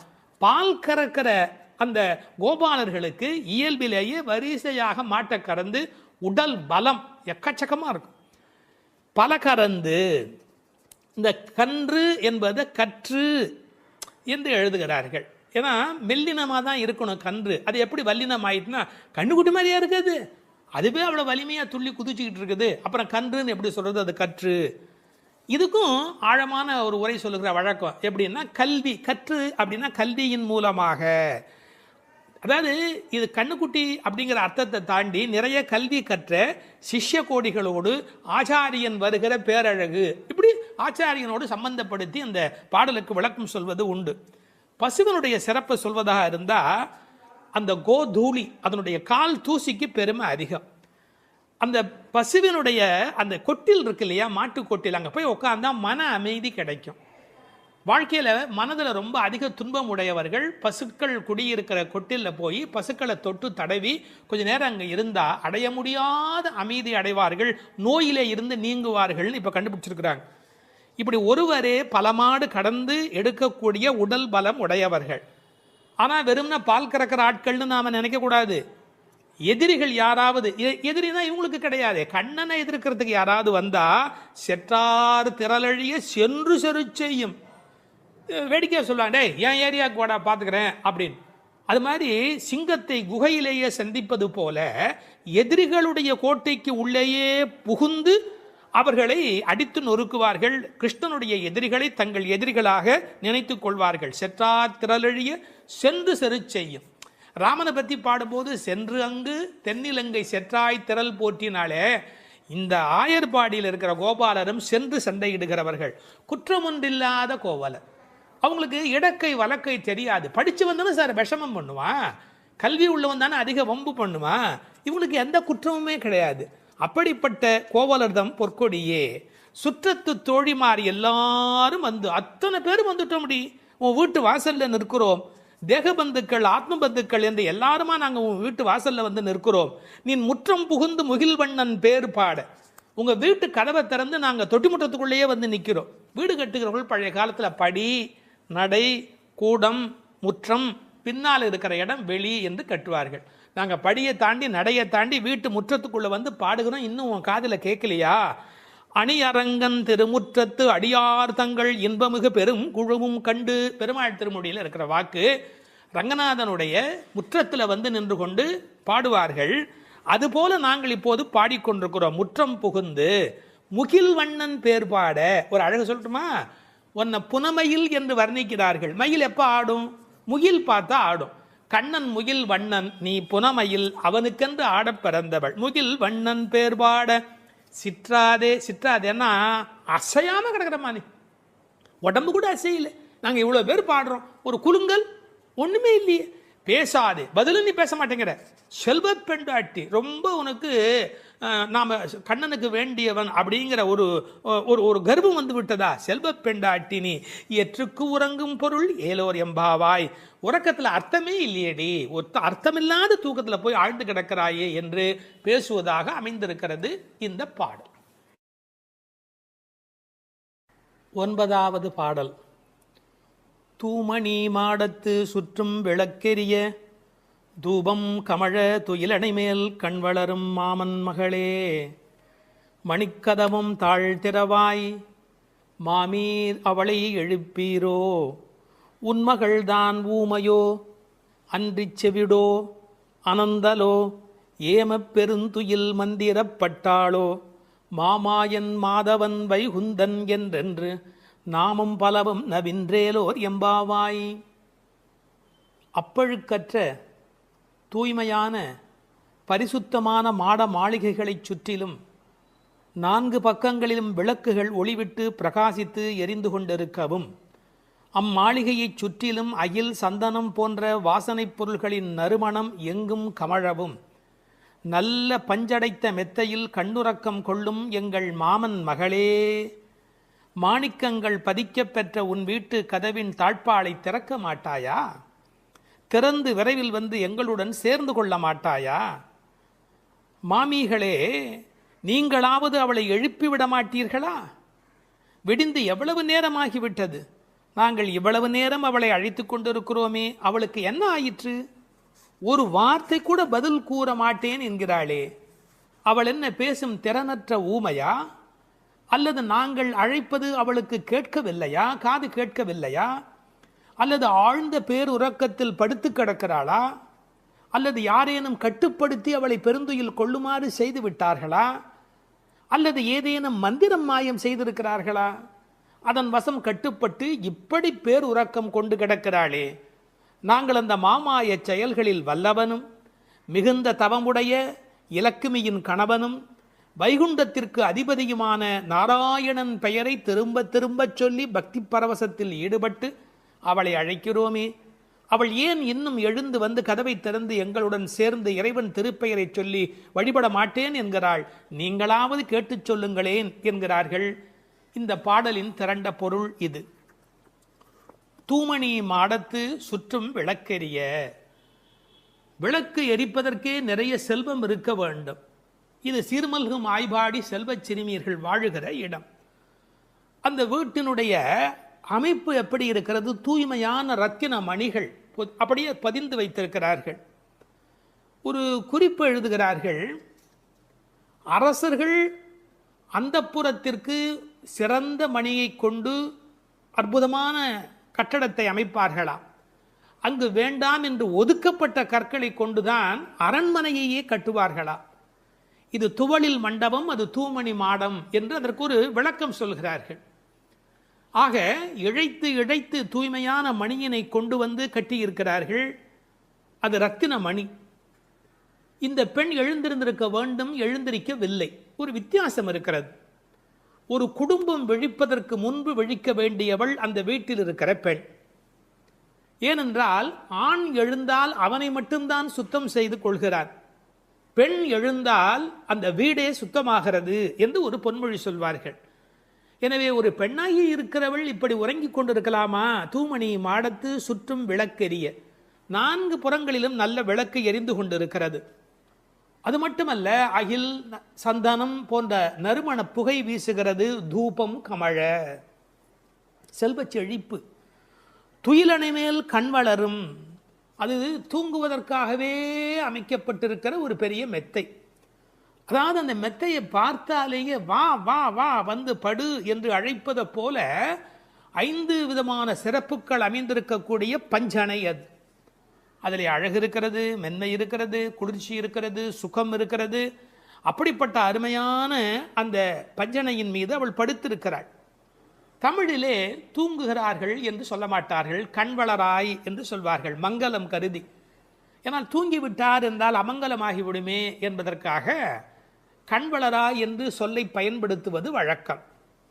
சின்ன வயதிலிருந்து குழந்தை கண் வளருது என்று ஒரு வார்த்தை சொல்வார்கள். அதில் ஒரு விஞ்ஞான குறிப்பே இருக்கிறது. உண்மையிலேயே கர்ப்பத்தில் குழந்தை தூங்குவதால் தான் வளருகிறது.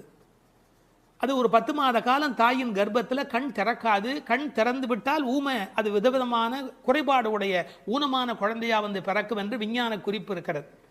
அந்த குழந்தை கண்களை மூடிக்கொண்டு தூங்கிக் கொண்டே இருக்கும். அதில் என்ன ஆச்சரியம் என்று கேட்டால், அப்போதான் அது வளருகிறது. ஒரு புள்ளியிலிருந்து ஒரு குழந்தையாக முழுமையாக வளருகிறது. அந்த கண் வளருதல் என்பதிலே தூங்கும் போது வளர்ச்சி நிகழ்கிறது என்கின்ற ஒரு குறிப்பு இருக்கிறது. மனிதனுக்கு கூட தூக்கம் அவசியம். ஏன்னா உடம்பில் இருக்கிற செல்கள் தங்களை புதுப்பித்துக் கொள்வதற்கு மனிதன் தூங்க வேண்டியிருக்கிறது. அடுத்து உறவு சொல்லி அழைக்கிறாள். மாமன் மகளே. இவள் அந்தணகுல பெண் என்றாலும் ஆயர் குலமகளாக ஆகும் விருப்பத்தின் காரணமாக ஒரு சம்பந்தத்தை ஏற்படுத்திக் கொள்கிறாளாம். இதை உரையாசிரியர்கள் எழுதும்போது ஒரு அழகான வாக்கியமாக குறிப்பிடுகிறார்கள். திருவாய்ப்பாடியிலே ஒரு பிரகிருதி சம்பந்தம் தனக்கு உஜ்ஜீவன ஹேதுவாக ஆண்டாள் ஆசைப்பட்டபடி. அழகிய மணவாள பெருமாள் நாயனாருடைய வியாக்கியானத்திலே திருவாய்ப்பாடியிலே ஒரு பிரகிருதி சம்பந்தம் தனக்கு உஜ்ஜீவன ஹேதுவாக ஆண்டாள் ஆசைப்பட்டபடி மாமன் மகளே என்று உறவு சொல்லி அவள் அழைக்கிறாள். மணிக்கதவம் தாழ்த்திரவாய். அது உள்ளிருப்பது வெளியே தெரியும்படி அமைக்கப்பட்டிருக்கிற ஒரு வீடு. அவள் எப்படி தூங்குகிறாள் என்பது கூட வெளியே தெரிகிறது. அந்த கட்டில், அந்த மெத்தை, அந்த விளக்கு எரிகிறது. இந்த பாடலே மிக ரசமான ஒரு பாடல். திருப்பாவையில் 30 பாட்டு அழகு என்று சொன்னால் இந்த பாட்டுக்கு என்று தனியான ஒரு ரசனை உலகத்தில் தனியான ஒரு கூட்டமே உண்டு. மணிக்கதவம் தாழ்த்திரவாய், நீ வந்து திற. ஏன்னா எழுந்து வந்து திறக்கிற போது நாங்களா திறந்து கொண்டு உள்ளே வந்தால் அது மரியாதையாக இருக்காது ஒரு வீட்டுக்குள்ளே. நீ வந்து திற. ஆனால் அவள் அசைவதாக தெரியவில்லை. அவளுடைய அம்மா எழுந்து விட்டாள். அவள் மற்ற வேலைகள் பார்த்து கொண்டிருக்கிறாள். அதனால உறவு சொல்லி அவளை அழைக்கிறார்கள். மாமீர், அவளை எழுப்பீரோ? நீங்கள் அவளை எழுப்பிவிடக்கூடாதா? அப்படி தூங்கி கொண்டிருக்கிறாளே. உன் மகள்தான் தன்னுடைய தோழியினுடைய தாயை பார்த்து சொல்கிறாள், உன் மகள்தான் ஊமையோ அன்றி செவிடோ. என்ன பொருள் தெரியுமா? பேச்சு வராதவர்கள் என்று பொருள் அல்ல. ஊமை என்ற சொல்லுக்கு இறை நாமம் சொல்லாதவர் என்று பொருள் என்று எழுதுகிறார். இறைவனுடைய நாமத்தை சொல்ல வேண்டிய சந்தர்ப்பத்தில் சொல்லவில்லை என்றால் பிறகு நாக்கிருந்து என்ன பையன்? பேசாத நாளெல்லாம் பிறவா நாளே என்பார்கள் அல்லவா? உண்ணா நாள் என்பது இந்த உலகத்தில் சாப்பிடாத நாள் அல்ல, உன்னை வணங்காத நாள் தான் உண்மையிலேயே உண்ணா நாள் என்று குறிப்பிடுவார்கள். ஊமையோ அன்றி செவிடோ. ஏன்னா இறைவன் புகழ் கேளாத செவியென்ன செவியே என்று சிலப்பதிகாரம் பேசும். இந்த பெருமானுடைய புகழை நாங்கள் சொல்லுகிறோம், அவள் காதிருந்தும் கேட்கவில்லையே. நேற்று வரை நன்றாக பேசினாளே, இன்று என்ன ஊமையாகி விட்டாளா?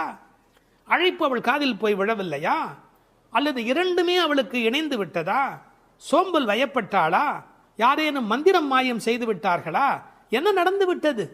ஊமையோ அன்றி செவிடோ, மாமாயன் மாதவன் வைகுந்தன் என்றென்று நாமும் பலவும் நவின்றேலோர் எம்பாவாய். ஏன்னா மந்திர துயில் பட்டாளே, இப்படி அவள் பிடிவாதமான ஒரு தூக்கத்தில் போய் மாட்டிக்கொண்டு இருக்கிறாளே. நாங்கள் அழைக்கிறோம், எதை சொல்லி அழைக்கிறோம்? மாமாயன், மகா மாயையில் வல்லவனாகிய பெருமான். மாதவன் நம்முடைய சாதாரண தவம் அல்ல, எல்லா தவங்களுக்கும் அப்பாற்பட்ட பெரும்பொருள். அந்த தவத்தால் அடைய வேண்டியவன் கருணையினால் தானாகவே நம்மிடத்தில் வருவதால் அவன் மாதவன். வைகுந்தத்தில் இருக்கிறவன் என்றாலும் கருணை காரணமாக ஒவ்வொரு கோயிலிலும் அர்ச்சாவதாரத்தில் எழுந்தருளி இருக்கின்றவன். வைகுண்டபதி என்றாலும் இந்த பூமிக்கு கிடைக்கிறவன். வைகுந்தன் என்றென்று நாமும் பலவும் நவின்று. உண்மையிலேயே திருப்பாவையினுடைய நோக்கமே இறைவனுடைய நாமத்தை பல வகையில் சொல்வது. இறைவனுடைய நாமத்துக்கு மிகுந்த சக்தி அதிகம். கட்டிப்பொன் போலே அவன், பணிப்பொன் போலே திருநாமம் என்று உரை எழுதுவார்கள். அதாவது தங்கத்தில் ஒரு பெரிய கட்டி இருந்தால் கூட அதை வைத்துக்கொண்டு என்ன பண்ணுவது? ஆனால் பணிக்கப்பட்ட பொன், வளைக்கப்பட்ட பொன்னாக இருந்தால் அது பல சமயத்தில் ஆபத்துக்கு உதவும். ஒரு மோதிரமாக இருந்தால் அடகு கடையில் வைத்து கூட ஒரு ஆபத்திலேருந்து வெளியில் வரலாம். இறைவன் வைகுந்தத்திலே இருக்கிறான் என்று சொன்னால் கட்டிப்பொன் போலே, ஆனால் பணிப்பொன் போலே அவனுடைய திருநாமம், நாமம் பலவும். இன்னும் கூட நிறைய விளக்கங்கள் சொல்வார்கள். இறைவனுடைய நாமம் இறைவனை விட செல்வாக்கு உடையது என்று. ஒரு வங்கிக்கு போகிறோம், செக்கில் கையெழுத்து போட்டு கொடுத்தா நம்ம கையெழுத்துக்கு தான் அதிக பலம் இருக்குமே ஒழிய நாமே போய் நின்று கொண்டு பணம் கொடுன்னு கேட்டால் கூட கொடுக்கறதுக்கு யோசிப்பா. எப்படி கொடுப்பார்கள்? கையெழுத்துக்கு அவ்வளோ பெரிய சக்தி இருக்கிறது. அதுபோல் நாமும் இறைவனை காட்டிலும் வலிமை உடையது என்று ஒரு குறிப்பு சொல்வார்கள். ஒரு சின்ன வரலாறு. காஞ்சி மகா சுவாமிகள் உடல்நல குறைவு மாதிரி ஜுரத்தில் இருக்கிறார்கள். மருத்துவர் வர சொன்னார்கள். அவர் உடனே மருந்தெல்லாம் கொடுக்க வேண்டி இருக்குமோ என்ற எண்ணத்தில் அவர் வந்தார். உன்னை யார் இப்படிலாம் வர சொன்னா? நீ உட்கார், நான் இப்போ என்னுடைய டெம்பரேச்சர் எடுத்துக்கோ, விஷ்ணு சஹஸ்ரநாமம் சொல்ல போகிறேன், சொல்லி முடிச்சதுக்கப்புறம் டெம்பரேச்சர் எப்படி இருக்கு பார் அப்படின்னு சொல்லிட்டு விஷ்ணு சஹஸ்ரநாமம் சொல்லுவதற்கு முன்பு ஜுரம் இருந்தது. சொல்லி முடித்த பிறகு ஜுரம் இல்லவே இல்லை. உன்னை எதுக்கு தெரியுமா கூப்பிட்டேன்? மருந்து கொடுத்து தான் இதை காப்பாற்றணுங்கிறது இல்லை, விஷ்ணு சஹஸ்ரநாமம் சொன்னாலேயே ஜுரம் போயிடும்னு தெரிஞ்சுக்கோ என்று ஒரு செய்தி சொன்னதாக ஒரு வரலாறு உண்டு. அவனுடைய நாமம் எல்லா நோய்களையும் போக்கக்கூடியது. அந்த நாமம் பலவும் நவின்றேலோர் எம்பாவாய். அந்த நாமங்களை நாம் வாய் திறந்து பாடுவோம் என்பதாக இந்த பாட்டு நிறைவு பெறுகிறது. திருப்பாவை 10ஆம் பாடல். நோற்றுச் சுவர்க்கம் புகுகின்ற அம்மனாய், மாற்றமும் தாராரோ வாசல் திறவாதார், நாற்றத்துழாய் முடி நாராயணன் நம்மால் போற்றப் பறைதரும் புண்ணியனால், பண்டொரு நாள் கூற்றத்தின் வாய் வீழ்ந்த கும்பகர்ணனும் தோற்றும் உனக்கே பெரும் துயில்தான் தந்தானோ, ஆற்ற அனந்தல் உடையாய் அருங்கலமே தேற்றமாய் வந்து திறவேலோர் எம்பாவாய். இந்த பாடலை நோன்பின் பெருமையால் கண்ணனை கையில் கனிபோல் அடைந்த ஒரு பக்திமிக்க பாவை எழுப்பப்படுகிறாள் என்றும் பார்க்கலாம். அல்லது தூக்கத்தையே நோன்பாக கருதி சோம்பி கிடக்கிற ஒருவளை கேலி பேசுவதாகவும் பொருள் கொள்ளலாம். இப்போது பாடலின் பொருளை முதலில் பார்ப்போம். நோன்பின் பலன் கைவரப் பெற்று அதன் விளைவாக சொர்க்கத்தையே அடைகின்ற பெண்ணே, அந்த சொர்க்கத்தினுள்ளே புகும் பெண் என்றாலும் உறக்கத்தை நோன்பாக கொண்டவளே என்று இன்னொரு பொருள். நீ வாயில் கதவைத்தான் திறக்கவில்லை, வாயை திறந்து பதில் கூடவா சொல்லக்கூடாது? மனம் நிறைந்த திருத்துழாய் துளசி மாலையை திருமுடியில் அணிந்திருக்கிற நாராயணன், நமது போற்றுதலை ஏற்று பலனை வழங்குகின்ற புண்ணியன், முன்னொரு காலத்தில் யவனுக்கு இரையாகி போன கும்பகர்ணன் உன்னுடன் தூக்கப் போட்டிக்கு வந்து தோற்று பெரிய தூக்கத்தை தன் தோல்வியின் அடையாளமாக உனக்கு வழங்கிவிட்டானா என்ன? மிகுந்த சோர்வும் சோம்பலும் ஏன் உனக்கு? இந்த குழுவுக்கே ஒப்பற்ற அணிகலன் போல விளங்குகிறளா அல்லவா நீ? படுக்கையை விட்டு தெளிவுடன் எழுந்து வந்து கதவை திற என்று வெளியில் நின்ற தோழியர் உள்ளே படுத்திருப்பவளை அழைக்கிறார்கள். இதுவே பாடலின் திரண்ட பொருள். இங்கே கேலியும் கிண்டலும் கூட ஒரு வகையான விளையாட்டாக எடுத்துக்கொள்ள ஒரு பகுதி இடம் கொடுக்கிறது. ஒரு பெண் சொல்லி இருக்கிறாள், நான் கடுமையான தவம் பண்ணி சொர்க்கம் போகப் போகிறேன் என்று இவர்கள் பேசிக்கொண்டிருக்கிற போது தோழிகளுக்கு மத்தியில் சொல்லி இருக்கிறாள். அவளை இப்போது எழுப்ப வந்திருக்கிறார்கள். ஆஹா, அடியம்மா, நீ சொர்க்கம் போகிற லட்சணம் என்ன என்று எங்களுக்கு தெரியாதா? நோற்று சொர்க்கம் போகுகின்ற அம்மனாய், நீ தவம் பண்ணி சொர்க்கம் போவேன் என்று சொன்னாயே, இப்போது படுத்து கிடக்கிறாயே. இப்படி எடுத்துக்கொண்டால் அது ஒரு கேலியான கிண்டலான அவளை பற்றி பேசுகிற ஒரு விளையாட்டு பேச்சாக பொருளாகிறது. உண்மையிலேயே எடுத்துக்கொண்டால் அவள் உண்மையான கடினமான முயற்சி உடையவள், எல்லா நோன்புகளையும் சரியாக மேற்கொள்ளுகிறவள், நாளை வைகுந்தம் சேர வேண்டும் என்ற எண்ணத்தில் தன் வாழ்நெறியை அமைத்து கொண்டவள். எனவே நோற்று சொர்க்கம் போகின்ற அம்மனாய் பெருமைக்கு உரியவளே, நீ தவம் பண்ணி மேலே போவேன் என்று சொன்னாயே, இப்போது தூங்கிக் கொண்டிருக்கிறாயே என்று 2 வகையிலேயும் பாவத்தை மாற்றி பொருள் சொல்லக்கூடிய பாடல் வரி இது. சொர்க்கம் எது, நரகம் எது? ராமாயணத்திலே சீதா பிராட்டியார் சொல்கிறார், உன்னோடு இருப்பதுதான் எனக்கு சொர்க்கம். ராமனிடத்திலே சொல்கிறார், உன்னை பிரிந்தால் அது நரகமாக ஆகிவிடுகிறது. ஆகவே பெருமானோடு இருக்கிற நேரம்தான் சொர்க்கம். இவள் ஒருவேளை தன் தவத்தின் பலனால் பெருமாளோடு இருக்கிறவளோ, இறைவனுடைய நினைப்பே சொர்க்கமாகிறது, மறப்பே நரகமாகிறது. இது இன்னொரு சிந்தனை. இவளுடைய இயல்பு பக்குவம் காரணமாக உயர்ந்து போய் சாது கோஷ்டியில் சேர்ந்துவிட்ட காரணத்தால் சாமானியரோடு நமக்கென்ன பேச்சு என்ற எண்ணத்தில் வாயாடாமல் இருக்கிறாளோ என்பதை அடுத்த வரி நமக்கு புலப்படுத்தும். தனக்கு உரிய நல்ல கோஷ்டியிலே இருப்பது, சிறந்தவர்களோடு அந்த வர்க்கத்தில் இருப்பதுதான் சொர்க்கமாக மாறுகிறது. நீ அப்படி தகுந்த சாது கோஷ்டியிலே போய் சேர்ந்து விட்டதால் எங்களோடெல்லாம் பேசக்கூடாது என்பதற்காக மாற்றமும் தாராரோ, நீ பதில் தராமல் இருக்கிறாயா என்று ஒரு கேள்வி எழுகிறது. அம்மாடி, உன்னால் வீட்டு வாசல் திறக்க முடியவில்லை, வீட்டு வாசலே திறக்க முடியவில்லையே, உனக்காக வைகுந்த வாசல் திறக்கப் போகிறதா என்று இன்னொரு கிண்டல் பொருளும் அதற்குள்ளே இருக்கிறது. மாற்றம் தாராரோ, வாசல் திறவாதார். ஒருவேளை உண்ணாவிரதம் மாதிரி மௌன விரதம் இருக்கிறாயா? அட, வாயில் திறப்பது கடினம், வாயை திறப்பது கூடவா கடினம்? வாசல் செம்மினால் வாயும் செம்ம வேண்டுமோ என்று வியாக்கியானத்திலே இந்த இடத்தை குறிப்பிடுவார்கள். நீ எழுந்து பேச வேண்டாம், கதவை திறக்கக்கூடாதா? கதவை திறக்க வேண்டாம், வாயாலாவது பதில் சொல்லக்கூடாதா? ஏன் இப்படி நீ இருக்கிறாய் என்று அந்த பெண்ணை கேட்பது போல் அந்த பாடல் அமைந்திருக்கிறது. அடுத்து நாராயணனை சொல்லுகிறார்கள். நாற்றத் துழாய்முடி நாராயணன். உலகத்திலேயே மிகப்பெரிய சிறப்பு துளசிக்கு உண்டு. பிறக்கும் போதே அது நறுமணத்தோடு பிறப்பது. அதனால்தான் பின்னாலே பாடுகிறார்கள், இருந்தவண்ணாகிலும் கொண்டு வீசுமினி. துளசி கிடைக்கவில்லை என்றாலும் பரவாயில்லை, துளசி இருந்த மண்ணை எடுத்தாவது எங்கள் மீது வீசுங்கள் என்பார்கள். ஒரு பெருமாள் கோயிலுக்குள் போகிற போது நமக்கு கிடைக்கிற மிகப்பெரிய இன்பமே அந்த திருத்துழாய் நறுமணம். பச்சை கற்பூரம் அது இன்னொரு பக்கம், திருத்துழாய் நறுமணம்தான் கோயிலின் சிறப்பழகு. கண்ணன் திருத்துழாய் அணிந்து அங்கு வந்து சென்றால் 100 குழிக்கு தாங்கும் என்று உரை எழுதுவார்கள். அதாவது அவன் வந்து போன வாசம் அந்த இடம் முழுவதும் நிறைந்திருக்குமா. இப்போது திருத்துழாய் வாசம் வருவதாலே இந்த பெண்களுக்கு உள்ளூர ஒரு கவலை, ஒருவேளை கண்ணன் இங்கே உள்ளே வந்துவிட்டு போயிருக்கிறானோ என்கிற ஒரு சின்ன கவலையும் வெளிப்பட பேசுகிறார்கள். நாற்றத் துழாய்முடி நாராயணன். நான் துளசியை பற்றி ஒரு மருத்துவ புத்தகம் படித்து கொண்டிருந்தேன். அதில் துளசி பிராணசக்தியை கூட்டி நம்முடைய கபத்தை குறைக்கக்கூடியது. அது மட்டுமல்ல, அது 100 வகையான மேலான மருந்தாக அது பயன்பட்டு கொண்டிருக்கிறது. துளசி, கருந்துளசி, செந்துளசி, நாதுளசி என்று 4 வகையாக அது கிடைக்கிறது. பிராணசக்தியை கூட்டுகிறது என்பதற்காக அப்படியே எடுத்துக்கொள்ளுகிற போது அது முற்றிலுமாக ஒருவருடைய உடலை மாற்றி அமைக்கக்கூடியது. துறவரத்துக்கு போகிறவர்களுக்கு கூட துணை நிற்கக்கூடியது என்று ஒரு குறிப்பு எழுதி வைத்திருக்கிறார்கள். துளசியோடு ஒரு 5 மிளகு வைத்து 3 நாள் சாப்பிட்டால் 3 மாத காலம் ஒரு பெண் அப்படி சாப்பிட்டால் குழந்தை பேர் இல்லாத பெண்களுக்கு வாய்க்கும் என்று எழுதுகிறார்கள். 9 மிளகு வைத்து அரைத்து 7 நாட்கள் வெறும் வயிற்றில் சாப்பிட்டால் எந்த விஷமும் உரியும் என்று எழுதுகிறார்கள். எனவே மருந்தல்ல, மாமருந்தாக விளங்குவது திருத்துழாய். அந்த நாற்றத்துழாய் முடி நாராயணன். திருவடியில் மட்டுமல்ல, அவன் திருமுடியிலும் இருக்கிற மேன்மையும் ஏற்றமும் பெற்றது இந்த திருத்துழாய். அந்த நாராயணன் நம்மால் போற்ற பறைதரும் புண்ணியனால். இந்த நம்மால் என்பதை நம்மால் என்று பிரித்து சொல்வார்கள், நம்மால் என்று சேர்த்து சொல்வார்கள். அதாவது நாம் இப்போது பாடினால் அவன் நமக்கு பறை தருவான், நம்முடைய மால் நமக்கு பறை தருவான். நமக்கு மால் இருக்குமென்றாலும், மால் என்றால் மயக்கம். சில பேர் சுய மோகிகள், தன்னைத்தானே மோகித்து கொண்டு தன்னை பெரிதாக நினைத்து கொண்டிருப்பார்கள். அப்படிப்பட்ட குறையுடையவராக இருந்தாலும் கூட அவர்களுக்கு கருணை பாலிக்கிறவன் கடவுளாக மாறுகிறான்.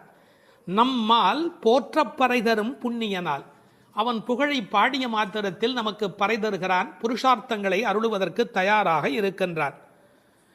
அடுத்து அந்த பெண்ணை அவர்கள் கேலி பேசுகிறார்கள். அப்படிப்பட்டவனை நாங்கள் பாடுகிற போது கூட நீ தூங்கிக் கொண்டிருக்கிறாயே, இது என்ன நியாயம்? பண்டொரு நாள் கூற்றத்தின் வாய் வீழ்ந்த கும்பகர்ணனும். இந்த பண்டொரு நாள் என்பதற்கு நேரடியாக நீங்கள் பொழிப்புரை எழுதினால், முன்பு ஒரு நாள், அதாவது ராமாயணம் முன்னர் நடந்தது. அப்படி முன்பொரு நாள் நடந்த ராமாயண யுத்தத்தில் கும்பகர்ணன் தோற்று விழுந்தான். இது வெளிப்படையான பொருள். ஆனால் ஒரு நயம் இருக்கிறது. பண்டு ஒரு நாள், ராமாயண கதை படித்தவர்களுக்கு தெரியும், ராவணனை போன்றவர்கள் முதல் நாள் போருக்கு வருகிறார்கள், பின்னாலும் வருகிறார்கள். இந்திரஜித்தன் ஒரு நாள் வருகிறான், பிறகு இன்னொரு நாள் வருகிறான். ஆனால் கும்பகர்ணன் ஒரே ஒரு நாள் தான் போருக்கு வருகிறான், அன்றே மாண்டு போய் விடுகிறார்.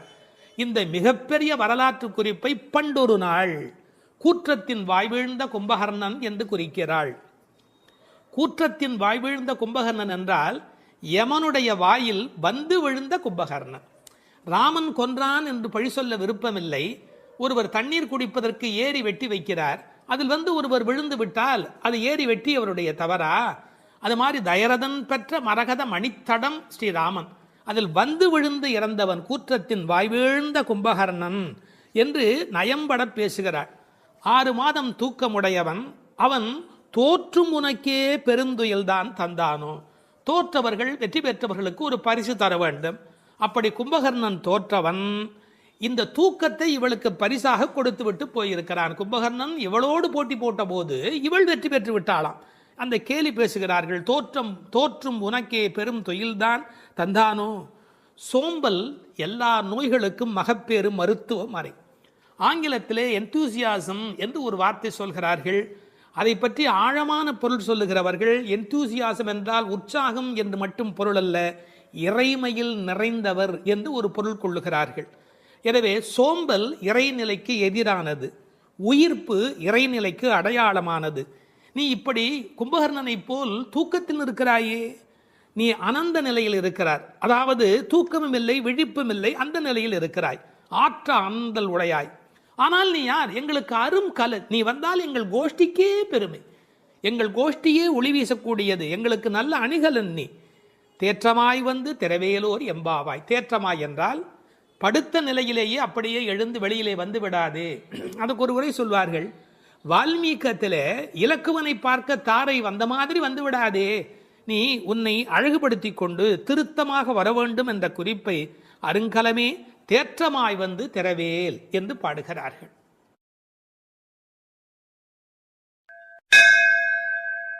12ஆம் பாடல்.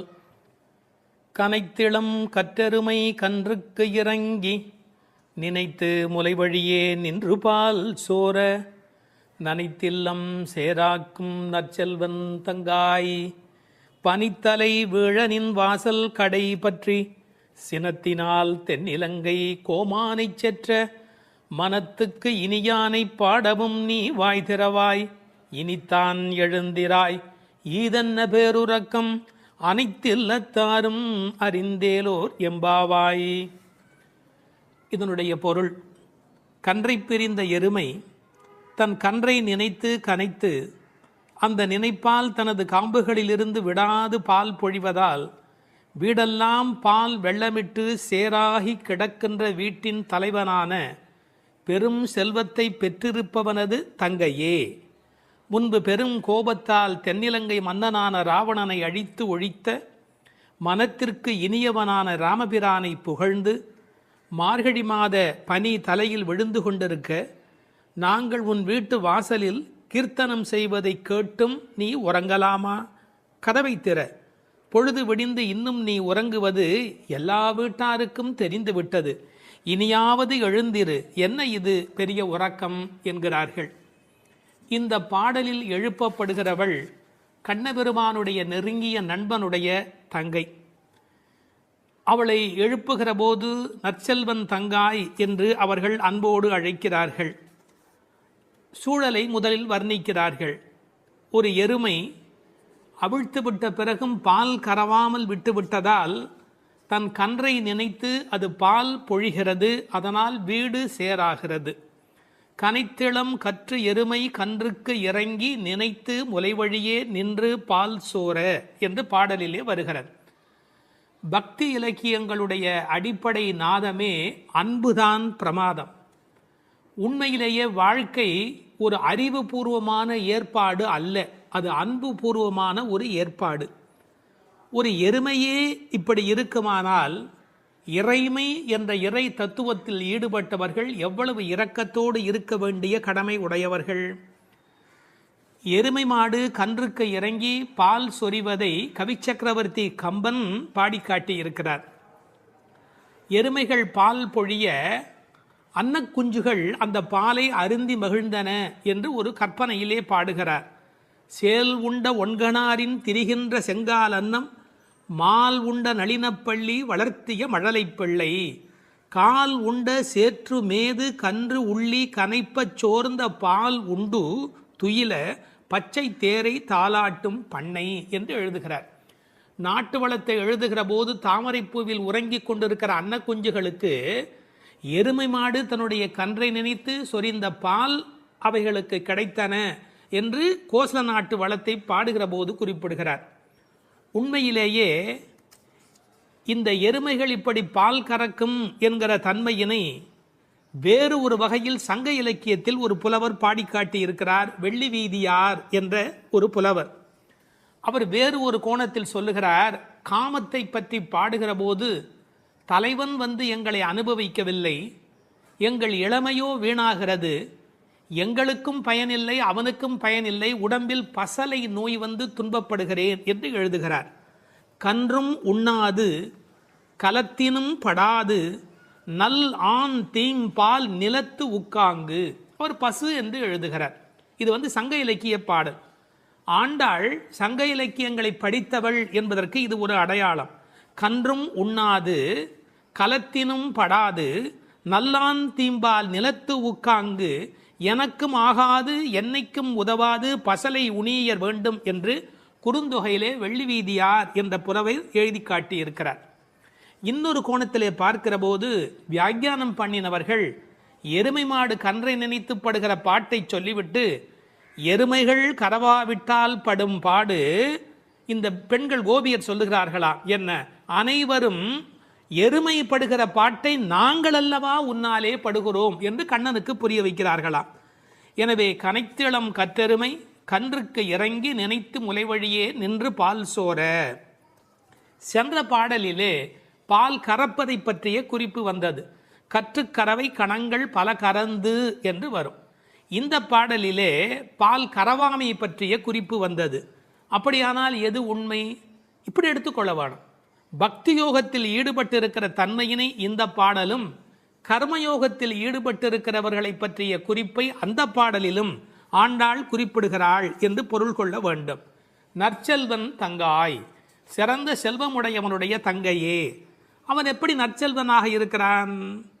கண்ணனுடைய மிக நெருங்கிய நண்பன் ஒருவன், அதை ஆழ்வார் பாடுகிற போது சொல்லுகிறார். பெரியாழ்வார் திருமொழியிலே சுரிகையும் தெரிவில்லும் செண்டுகோலும் மேலாடையும் தோழன்மார் கொண்டு ஓட ஒரு கையால் ஒருவன் தன் தோளை ஊன்றி. கண்ணன் எப்போதும் யாராவது ஒருத்தனுடைய தோளை அணைத்தபடி இருக்கிறானா, அப்படி ஒரு கையால் ஒருவன் தன் தோளை ஊன்றி.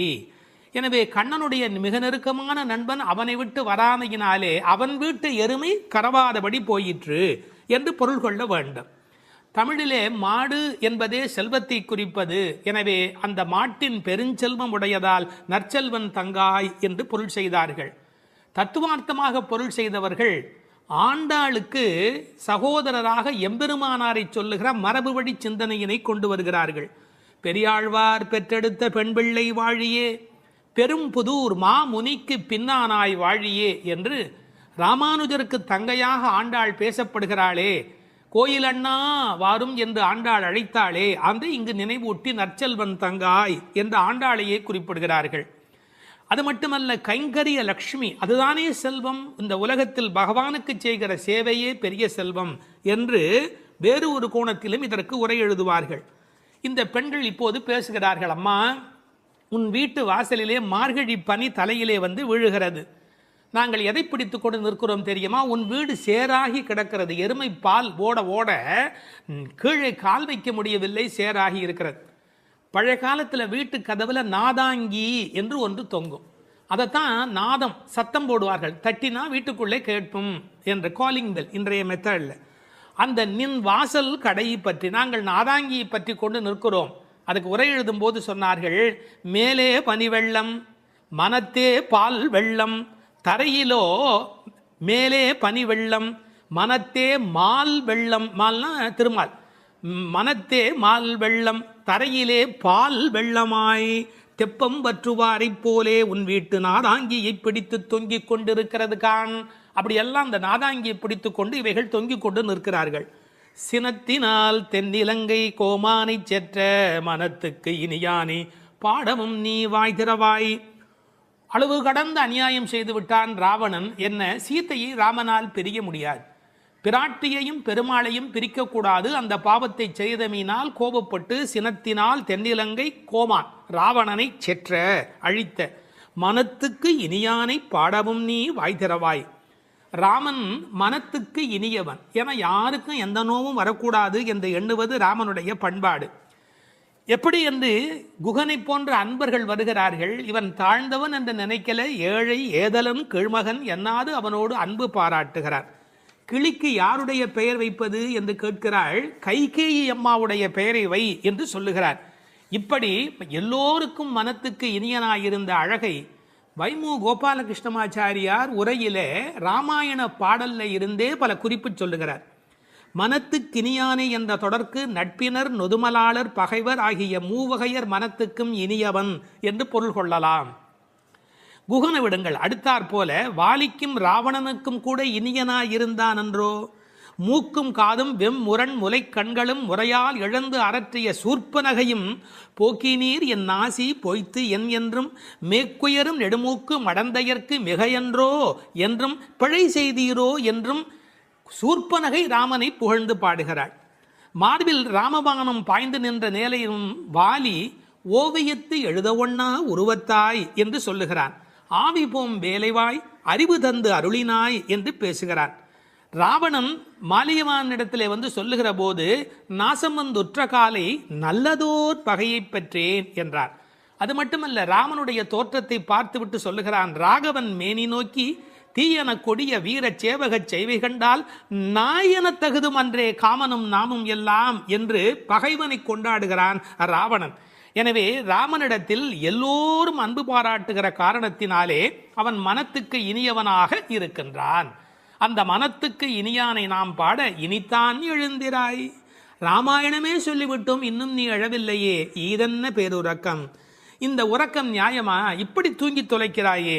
அனைத்தில்லத்தாரும் அறிந்தார். உனக்கு வெக்கமா இல்லை? பக்கம் வீடு எதிர் வீடு எல்லாருமே நீ எழவில்லை என்பதை தெரிந்து வைத்திருக்கிறார். மனிதர்களுடைய இயல்பு தன்னை பற்றி அக்கம் பக்கம் என்ன நினைக்கும் என்கிற ஒரு கூச்ச சுபாவம் உண்டு. அதை இந்த இடத்துல எடுத்து சொல்லி அனைத்தில்லத்தாரும் அறிந்து என்று உரை எழுதினார்கள். ராமானுஜரை நினைவூட்டி உரையிலே இன்னொரு குறிப்பு சொன்னார்கள்.